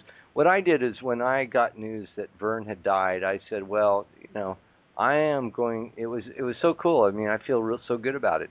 I just said I'm going to post consecutively from this day all of Vern's recordings one by one as they are on truthbook.com until I finish. And I think there's like 190 of them or something. There was a bunch, And my God, that guy. Most of those are 10 to, they're less than 15 minutes. They're like 10 to 15 or 10 to 12 minute raps. And that man and his knowledge of the Urantia Book, coupled with his personality and his love for being a radio guy. I mean, my God, frankly, I don't have much of a problem kind of imagining how Vern could get a little bit diluted with himself because he was so on to it. You know what I mean? It's like when like when you tune into something and you're picking up on it so hard, it's also easy to get, yes, it is. It's easy to get like, I don't know, the ego or something about it, I do, but the thing about Vern was he was like a big kid. He was just like a big kid. Right. He would I make a broadcast. See that. I see that totally. I would be there when he would finish a broadcast, right? And he would say, "Listen to this, listen to this," and all these people, they heard him 100 million times, And he would say, "What do you think? What do you think? Was I okay? Did I sound okay?" And all the people around, right. He heard it over and over and over. He was all excited. He get all excited about stuff, Right. But yeah, I don't know. There's limits to He that. first started off with on campus. He would go on Berkeley campus and talk to people about God. Oh my God, those so good Those tapes were sent up to me pre the deadline for safekeeping. We were the fallback place. On the eve, lots of people moved up here on the property. We were housing a lot of people on that day, at that time. And there's a flat below my property that's on the river that the whole family of God would have moved to if stuff got that bad. That was their exit strategy, to come up here on our property and set up camp on the flat by the river. So they were sending stuff up, seeds, and these tapes. And I'd forgotten about them. So then when was that? Well, I sent you some started sending you some copies. Right. I found them again. I thought I'd misplaced them, and they're all reel-to-reels. And I thought, oh man, they're all what's called shed. They shed and they stick together, and ruins the tape. So they're fine. So I set Zabro up with a tape recorder, and we started making them, and we put them on the site there. So there's some things that possibly would have been lost if they wouldn't have sent those up to us. Right. So those are awesome, those tapes. I mean, he's just talking to kids on campus about God. Oh, those are so good. Yeah, they are. They're you so have to good. listen to them. I could repeat them, but it's not worth it. Forget it. Listen to it. They're great. They're so good. It's so funny because, every time I listen to those, I could see Vern in my mind, like with a video camera with him with those, the students of Berkeley at that time with their styles and everything. I could just see it all happening. Oh, yeah. I could just see, and he was so bold. He would go. He would just go out there and go, "Hi, what do you think about? What do you think about God?" It's like, what? Yeah. I love it. It was so refreshing. His spirit was so infectious in the movement. Totally. I mean, it was like it was driving the movement. There's nobody else like Vern. Nobody. No. So far. No. So far. No. I think there will be, but Yeah, yeah. Well, there's some allusion to the John the Baptist and the Jesus simile, Right. So kind David, of a thing. At this point, maybe these things can go on and on and on. But I know we ought to wrap this puppy up. Well, yeah, it's not quite there, but I would like you to, where are you at now with the Urantia Book? I mean, are you reading it every day, or do you don't need to read it? No. No, I'm on my. I don't know how many times I've read it. Mm-hmm. I know I've read it straight through a number of times, but I've read part, with all the study groups and all this stuff I read. And on Facebook now, you read it every day. Right. I very seldom read it. What I decided to do was take the idea that there is this father fragment within me and all of us and contact it. Right. And that's what I do. I don't go to the papers to find, how would you say, sucre per se anymore. So you've already got there. it. So you've basically I got that, and it's there. And I got to tell you, it's kind of funny. I mean, I'll lay my troubles out before God like a blanket, on a blanket, like Jesus suggested. And I have my little routine to do all this. I usually walk in the morning, and I can remember just all this trouble, all these things happening, and I'm all just push. I mean, how can this be? How can this be? What's wrong? Blah, blah. One word, crystal clear, normal. It's all normal. I was getting upset about normalcy. This is normal. Mm. Yeah. So how do you? I mean, has the Urantia Book? I mean, what's the greatest way to change your life? I guess it would be when I decided to put this stuff to the test. I was getting into the book. I was ready to throw everything I had into it, but I wanted proof. And I demanded proof.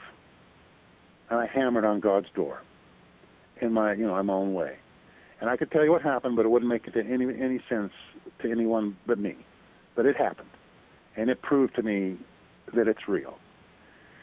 And when I was standing there looking at the visible proof, which no one, it's all personal. It is so personal.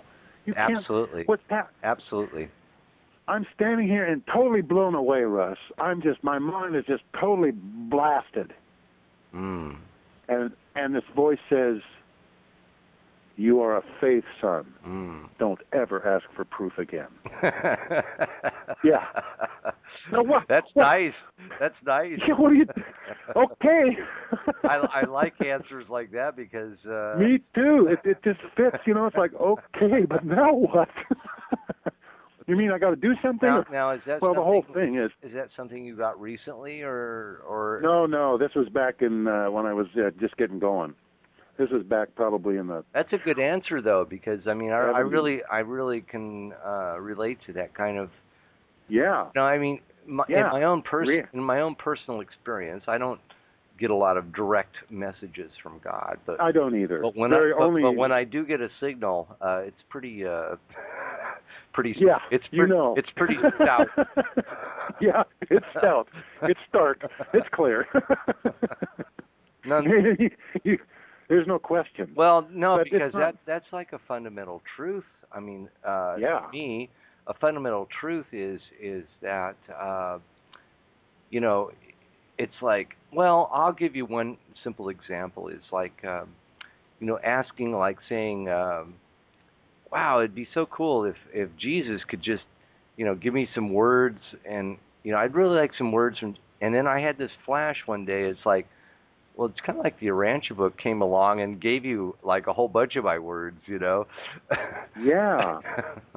Yeah. It was like it's like I wanted that, and then it's just like, yeah, well, I gave you that. Yeah. That's just it. The idea that this is a living, real thing that you can use and experience in your life every day. And it's like, it's not like you have to do the work. It's not like you're trying to do good. You can't help it. This spirit within you, it fills you with so much joy and happiness, and you can't keep it in. I can't. Right. I can't. I mean, no, recently I have been giving Urantia books out of my little shop, just like you can't believe. No kidding. These people. No kidding. It's unbelievable. What kind of? I get them used. Yeah. And they come in, and I approach them with it, and they accept it. Well, how do you do that? Let's say, okay. I don't know how. I don't know how. That's just it. I come into your shop. I want to have my my something calibrated, and I go, hey, dude, how's it going, David? Or how are you doing, Mr. Clearwaters? Okay, let's say he's brought in a speaker. Let's say something that people can relate to. Right, Say, something like dude. He's just a farmer. Yeah. And I said, man, you know, I think these melodies, why do they excite us so? What kind of a common denominator is it that makes all of us like the same melodies? You know, and then just keep going and going. And if they're receptive, some people forget it. They're like forget it. Right. Can't even talk about God. Right. There's no way. But others, you can kind of. So really. And one guy. Yeah, and then suddenly you go, would you be interested in yeah, and I give it to him. Here, read it. That's incredible. No, take it, go. So you're doing ministry right there and then. Just you don't care. Always have. Yeah, care. God's my partner, you know. And it's like that's amazing, David. What a guy. No, that's quite amazing. See, your wife, she's what is she? Totally. She's into this kind of thing. Oh yeah. She and I. We made a pact when we got together that only one of us could get mad at a time. Never, ever belittle each other, ever. And we probably only had 2 or 3 arguments of any of any possible. One of them was on ontology. We never fight. We always get along. Our kids have mentioned that many times. How it's amazing how we don't. We just don't fight. How many kids do you have, David? 4. Oh my goodness! Now here's something I got to tell you. I got to put this in real quick about my kids. Sure. I read in the Urantia Book about Jesus' positive instruction for raising children. Mm-hmm. Use the positive. Mm-hmm. Well, I had first started reading the Urantia Book when our oldest daughter started acting up, and it happened to be when we were trying to put her to bed, and she wouldn't stay in bed. She kept popping up. Well, I spanked her. Mm-hmm. So she'd get up crying. Rose would spank her. She'd get up crying. I said, we're going to have to kill her. It's not going to work. Forget it. Because my kids are headstrong. They're all very headstrong. Firstborn? Firstborn. Okay. Becky. Okay. And we were in a quandary. I couldn't spank him. I couldn't touch, couldn't do that anymore. I just couldn't. I wouldn't. It was wrong. It didn't work. Right. So got it. One day, and I do believe it was when we were going to a conference in Oklahoma. We were traveling along. All 4 of them were in the back seat in our Volvo. It's 100+ degrees. Everyone's hot, miserable, and they're fighting back there. And I've already wrenched both arms, reaching back and grabbing something and pulling on it, and just reach back and grab and pull on anything to stop. And we'd stopped and gotten some iced tea. And they're rolling around back there, and Rose just out of pure, she threw the whole iced tea on them. And they acted like she'd thrown hot coals on them.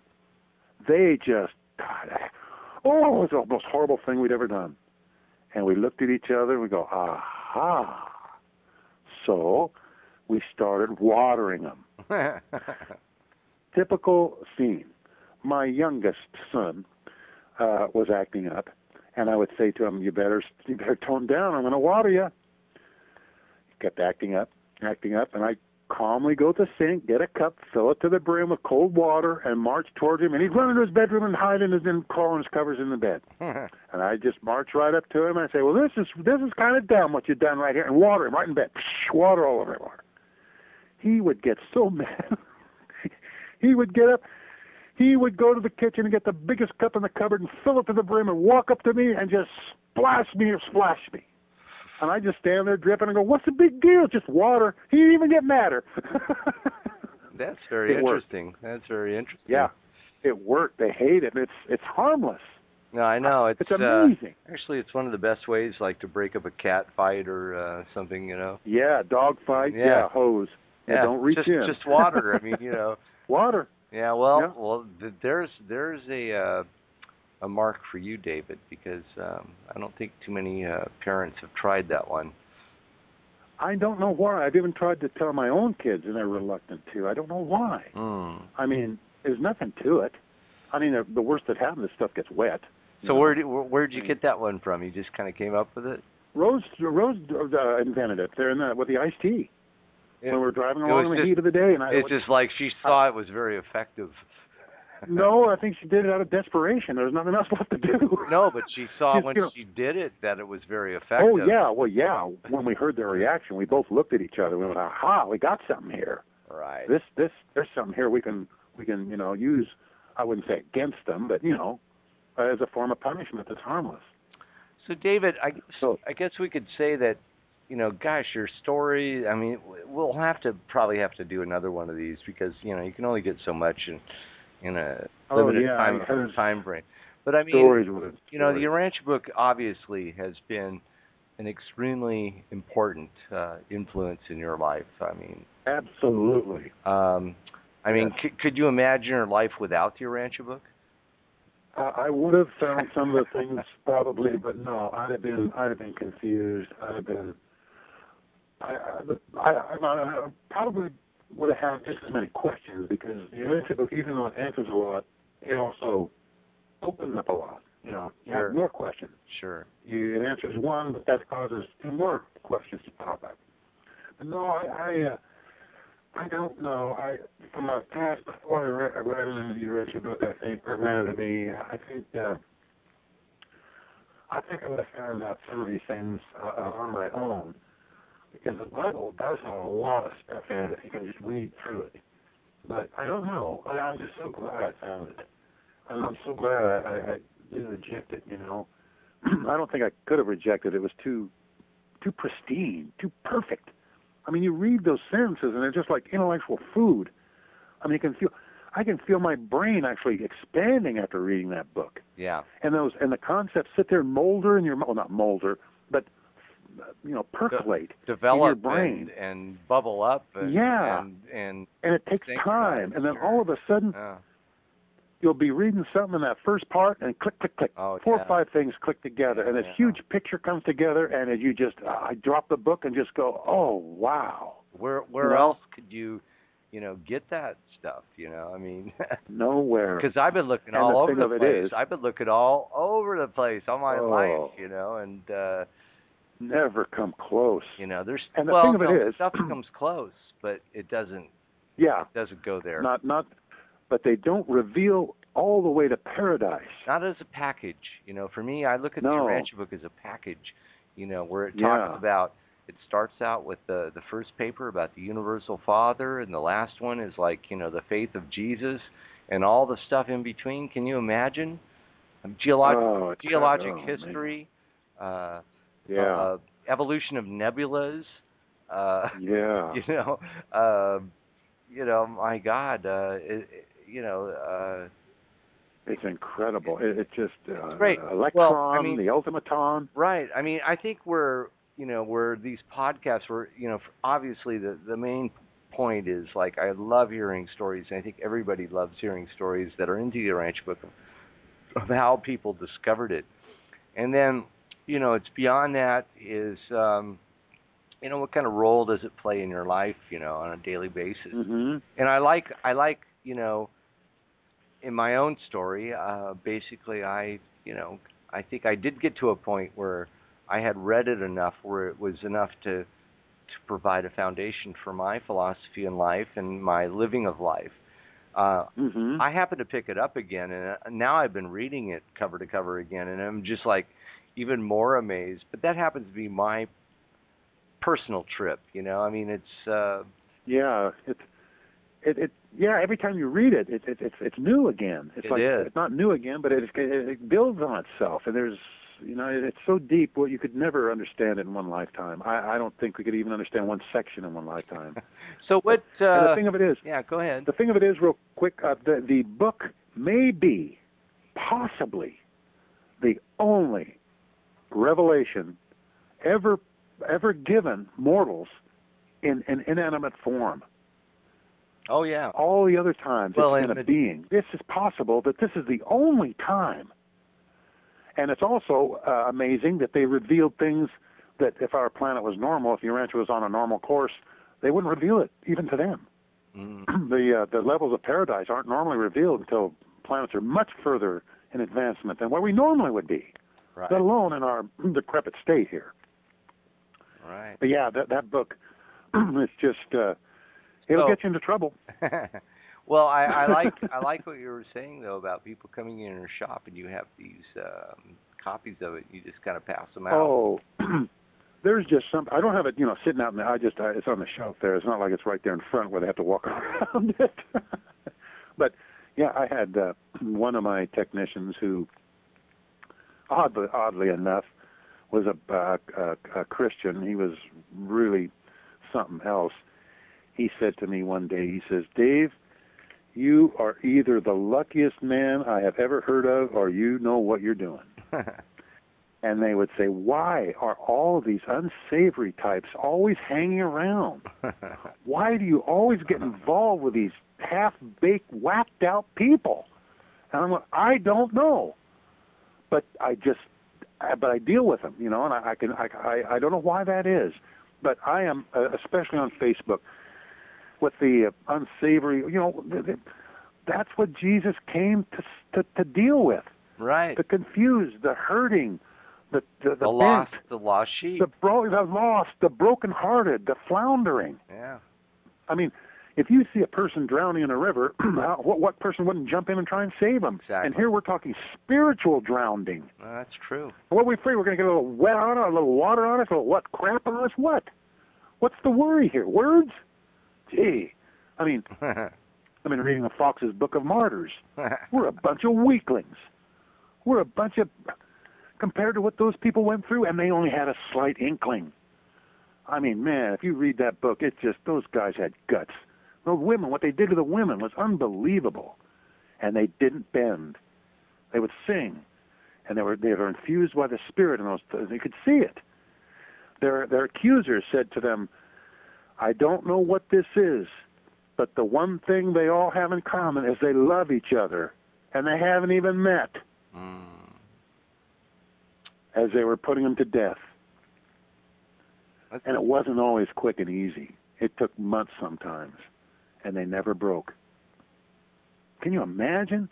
Just to get it to here, just to get this to us now. It's pretty amazing. Yep. So how dare us drop the ball? How dare us? We can't. We won't. We'll keep carrying the water for Jesus. I'm telling you, it's too important, and it's so rewarding and so thrilling. And you know, it's I don't know, it's kind of like a tantalizing substance that is so desirable, like that pearl of great price, that you would do anything to draw closer to. And the thing that gets me is you draw closer to God. God whispers in your ear, I can't even tell you how much I how much I love you. You're not capable yet. I'm just itching to tell you how much. I can't wait to tell you more. But we're too small. We got to grow, you know. And this is going to go on forever. I hope so. Just like our relationship now, you know. Just like our relationship here, the friendship we've been kindling. It's going to grow and grow and grow and get bigger and bigger and bigger forever. Well, Can you imagine? Well, that's the beauty of it. I mean, I would expect nothing less of God. I mean, I'm into fractals. Yeah.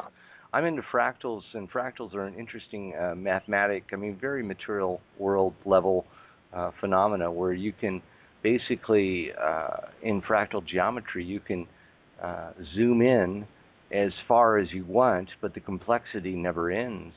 And that's exactly, that is a little material pattern model of what God is all about in our journey through this joy of discovering the truth. That's what God is. Yeah. It's truth. Yeah, and there's no high that's better than discovering truth as a personal experience, and the idea that this is something that can go on for infinity is quite encouraging to me. Yeah. Yeah. Because I like getting high, and like I really like getting high, and the best high I've ever had is discovering truth. And through the Urantia book, I've learned that this process is something that is offered to us by God the Father because it is so wonderful. Getting high is, that's what God's all about. And he's saying, I'm giving you an opportunity to have that kind of experience 24/7 or however you want to divide it, but basically all the time, It's like, that's very fascinating. That's an idea that the Urantia book presents. Well, I'll tell you, I want to say one thing, and then I'd like you to, if you'd like to say anything more, then you can have at it. But I recently have been meeting a couple of times with a friend of mine who's a very, basically my age and a fundamentalist Christian. And his, position is, he's still locked into these kind of the Bible, where you have the Old Testament and the New Testament. Where the Urantia book comes in is it's providing like another signal. These signals come in every few hundred years, 1,000 years, 2,000 years, whatever. And it's like it's there. Bang. You got. My friend, he loves Jesus so much, and I just kind of prayed and hoped that I'm still trying to kind of direct him to somehow read the life and teachings of Jesus from the Urantia book, because he loves Jesus so much, and to read that story, I mean, really, man, from year one, I mean, what he was doing at year 10, because my friend is a biblical scholar, but he doesn't know about any of those years. And the story of the biographical stories of each of the apostles, my God, you look back into all of, the biblical scholars and what they have to work with compared to that is those guys, if they could accept it, if they could step out of there's nothing but the Bible thing, the mindset, and accept, wow, there actually were these guys, midwayers, recording this, and this is the wrap on this guy's life, the Joshua. My God, what a blessing. Anyhow, I wanted to say that. Really? I wanted to say that. It sure is. I agree. One thing about the Urantia book that Sadler, he was a psychologist, and he what convinced him was he took the analysis of all the apostles as per the Urantia papers and presented it to his colleagues. Not telling them, I'm not sure about all of this, but I'm not sure whether he told them where it was from or not, but they all agreed this couldn't have been written by a man or any group of men. Their analysis. I think the story is that even if all 12 or whatever it was of them tried to do that, they couldn't do it. Yeah.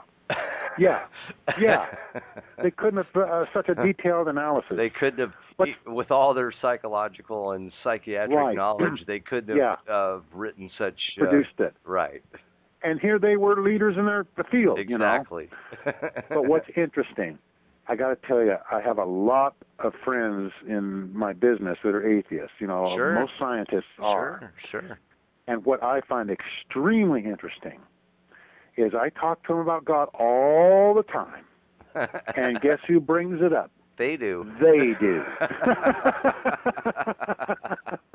Sure. And sure. I never argue with them, but I can see, I got to tell you, the Urantia Book says the slightest flicker of faith, and they're in. Yeah, that's right. And there's one thing, and they won't bet me. Here's what's funny. I have this thing I came up with called Universe Credits. I made this up because of a Urantia study group discussion we had where it came down, we couldn't decide, and so I said, let's bet on it. Let's bet in Universe Credits that this is this way or that way. And so when I bet my atheistic friends that this is so, this is funny.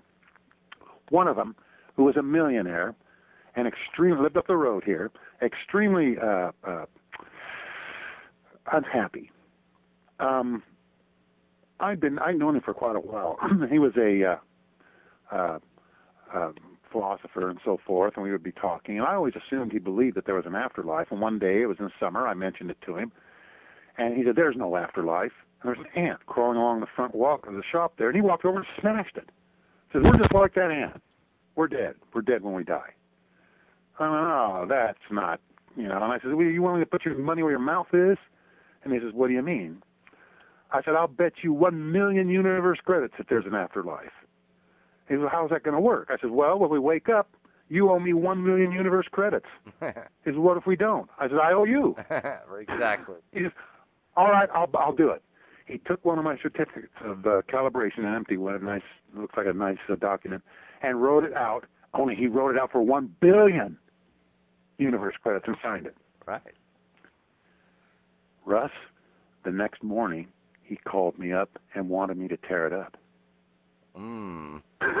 It's a good one. And I said, no. I said, you might be rich here on this earth, but when we get into heaven, I'm going to own you. That's right. All a joke, Well, but, David, got to take a little break here, about 2 minutes. Okay, I'll be right back. I'll roll it up with one last thing. No. I'm going to take a break and come back. Hold on. Okay, I'm back. All right. I took a break, too. No, it's great. I mean, hell, we went on for I think 2 hours. And good grief. So, David, you really covered so many great stories. And at your ancient age, I'm sure you have many more. But, I guess we should conclude this podcast. And okay. And I think anybody listening to it, they've heard something about you, something how the Urantia Book has influenced your life. And I think, it's your opportunity to kind of close this out with just saying, anything you'd like, about the spiritual. I guess I could just add an angle on it is a comment about the practice and belief in spirituality in the modern times. Well, I find it to be natural. This whole business of relating to God through Jesus, through His Spirit, is natural. It just feels natural. It's a normal process. It's not anything earth-shaking. It's ingrained. It's like we're made for this. It's like it's just a missing piece that when it fits, it feels right. But I guess I could wrap up what I would like to say by what the last living apostle did, John. According to the Fox's Book of Martyrs, the reason he was exiled on that island, this is all hearsay, not factual or whatever, is they couldn't kill him. They tried to kill John the apostle several times, and they finally had to just banish him. But anyway, the point. When he was very old and the gospel was spreading, he was very, very famous because he was the last living person who supped and traveled with Jesus and one of the apostles. And so these huge gatherings would gather to hear his words. Here he had been with Jesus. He must have some little insight, some secret stuff. He could tell us what he looked, what it was like, all this stuff. And they would help him up to the stage. He was so decrepit, and he would get up there, and they would just wait breathlessly just waiting for whatever he was going to say. It would be so valuable, and all he would say was, "My children, love one another." And then they would help him back down off the stage. Right. I was at a Chicago conference once, and this is kind of a insight of potential problems with the movement. And I came out of a night get-together. I think it was a wine and cheese party, and here were all the children of the forum, all the youngsters, the kids from the Chicago people. And I kind of hobnobbed with them out there in the field. This was by the Chicago Bears practice field, actually. That's where we were camped. And the thing that struck me was they were more interested in the phenomenon of the Urantia Book. The stories about how it came down and all these nuances. Not the Urantia Book's message, but the book. Right. That's another problem. Letting the book get in the way of its message. Sure. And that's easy to do because there are so many mysteries and odd things. Well, sure. It's there's no other book like it. There's if you it's like who it's obvious that people would have the first questions to be, who wrote it and where did it come from and all those kind of questions. But that's fine. I don't think that's a problem. I think, one way of for me, the best way of sharing the Urantia Book is quite simply living what the master taught. Forget the book. Yeah, you don't even need to mention the book. Vern never did. Vern never mentioned it. Right. Look what he did. Right. You don't even need the Urantia Book. No. If you happen to be blessed with a kind of truth-seeking curiosity, and the Urantia Book happens to come across your path, and it happens to fit in with that curiosity, man, you are, in my opinion, a very lucky person. But that is, but that isn't really, doesn't matter to me. To me, I think there's plenty of truth seekers out there and people who've lived great lives of love who knew nothing and never practiced, knew nothing of the Urantia Book, never practiced anything religious or anything. There's just people that are naturally tuned into those things because, my God, it's, all around us we're infused with, various spirit influences, mindal influences and whatnot. There's a lot of stuff going on for us, so that the Urantia Book is not really, a necessary thing. However, if you've been exposed to it and you've been ready for it, there's nothing more that you want to do than to share it. Yeah, boy, that is so true. But yeah, there's agencies, they go to unbelievable lengths to contact and any little glimmer. Let's say you reject truth and goodness, right? I don't want anything to do with truth. I don't want anything to do with goodness. Let's cut it. Well, what about beauty? Yeah, right. What about beauty? Right. All you have to do is bing, you're in. Values. Yeah, and I think even the most, even those rabid atheist has probably loved somebody, and so how are you going? Exactly. Yeah. Exactly. Yeah, they're in. I think it takes a determined effort. One slip. Let's say you're determined not to go on the plan. Oh, you reject all the light. You'd really have to work hard. You'd really have to work hard. I don't think it can be done. I don't think it can be done in one lifetime. One slip. One faithful thought. Bing, you're in. No, it's all the goodness that's retained. Totally. Yeah. The problem is, you don't want to get up there with some little wimpy, weaky, squeaky soul. I want to wake up kind of big and a little bit on the big side, not weak and small up there. I don't want to let my angels down. I don't want to let Jesus down. I don't think. Never let it be said that the children of Michael couldn't handle this. We've got him to consider here too. He's got people that are his brothers are saying, I wonder, going, how's Urantia going? You know, how's that world of sin down there going? I don't think there's any, what you just said there, to jump into that, which is kind of a pretty far out thing that we can't really imagine, these discussions among Emmanuel and Michael and whatnot. But I would feel, my feeling is that, hey, everything is totally cool. I mean, totally cool. Yeah, and it's almost like a carnival ride that scares you to death, but you love it.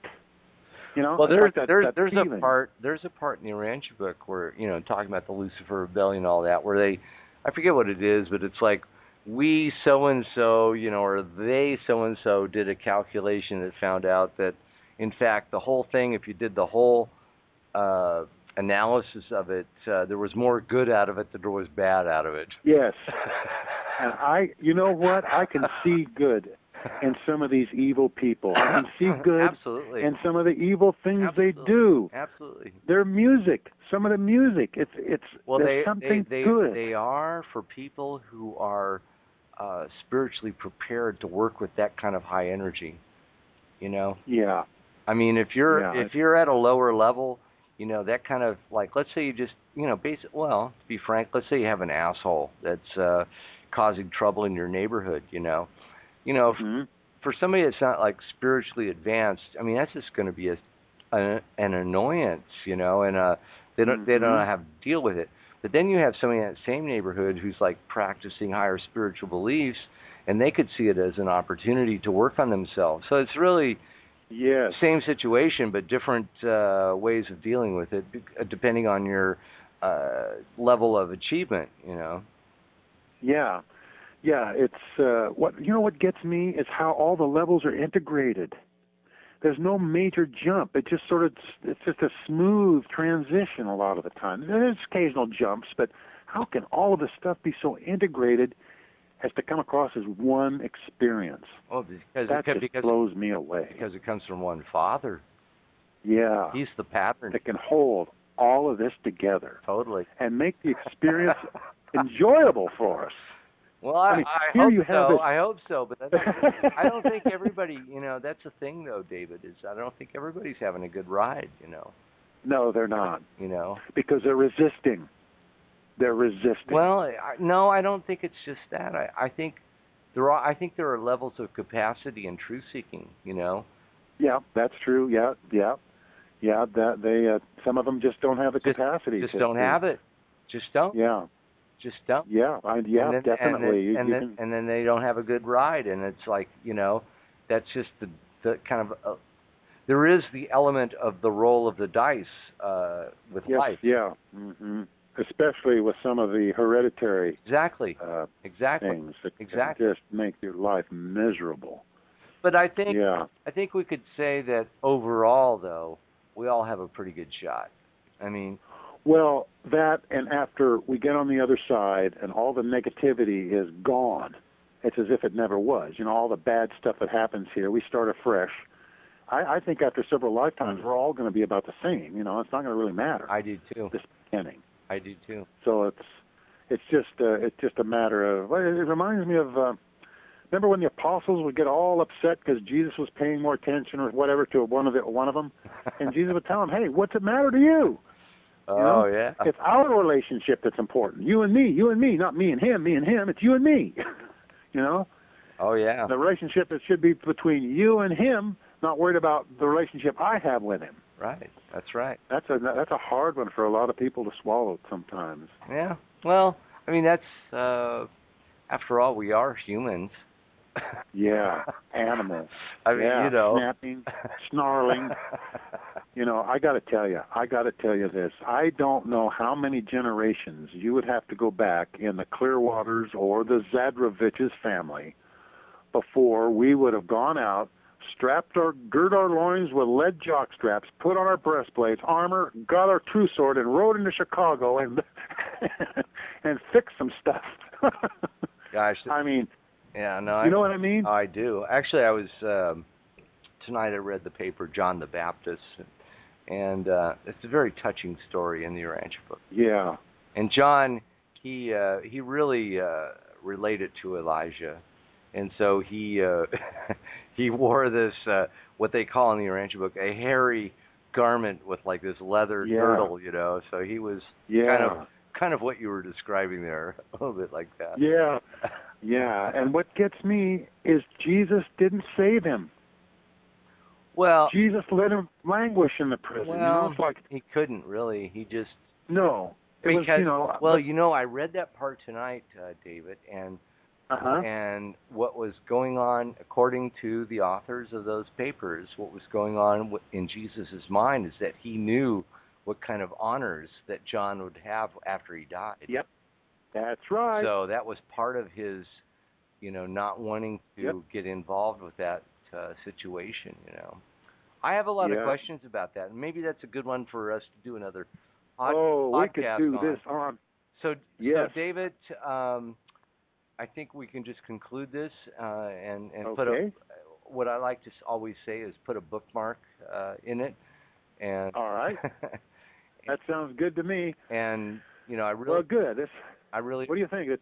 We're there, and you know what I like to do. Usually after a podcast, I'll probably we'll just keep it open, and then we'll pick up the conversation, even though I'll cut it for our podcast. And that sounds good. So any of you who are listening, we hope you enjoyed this. This is a conversation between Russ McClay and David Clearwaters. The topic of this podcast is really about discovering the Urantia Book and the influence it can have on one's life, and a lot more than that. So this concludes this podcast, and I'm looking forward to doing the next one. Take care. Me too. Thank you, Russ. Okay. It's a great service you're doing. I think it's a wonderful thing. All right, David. Thanks again. All right. Talk to you later.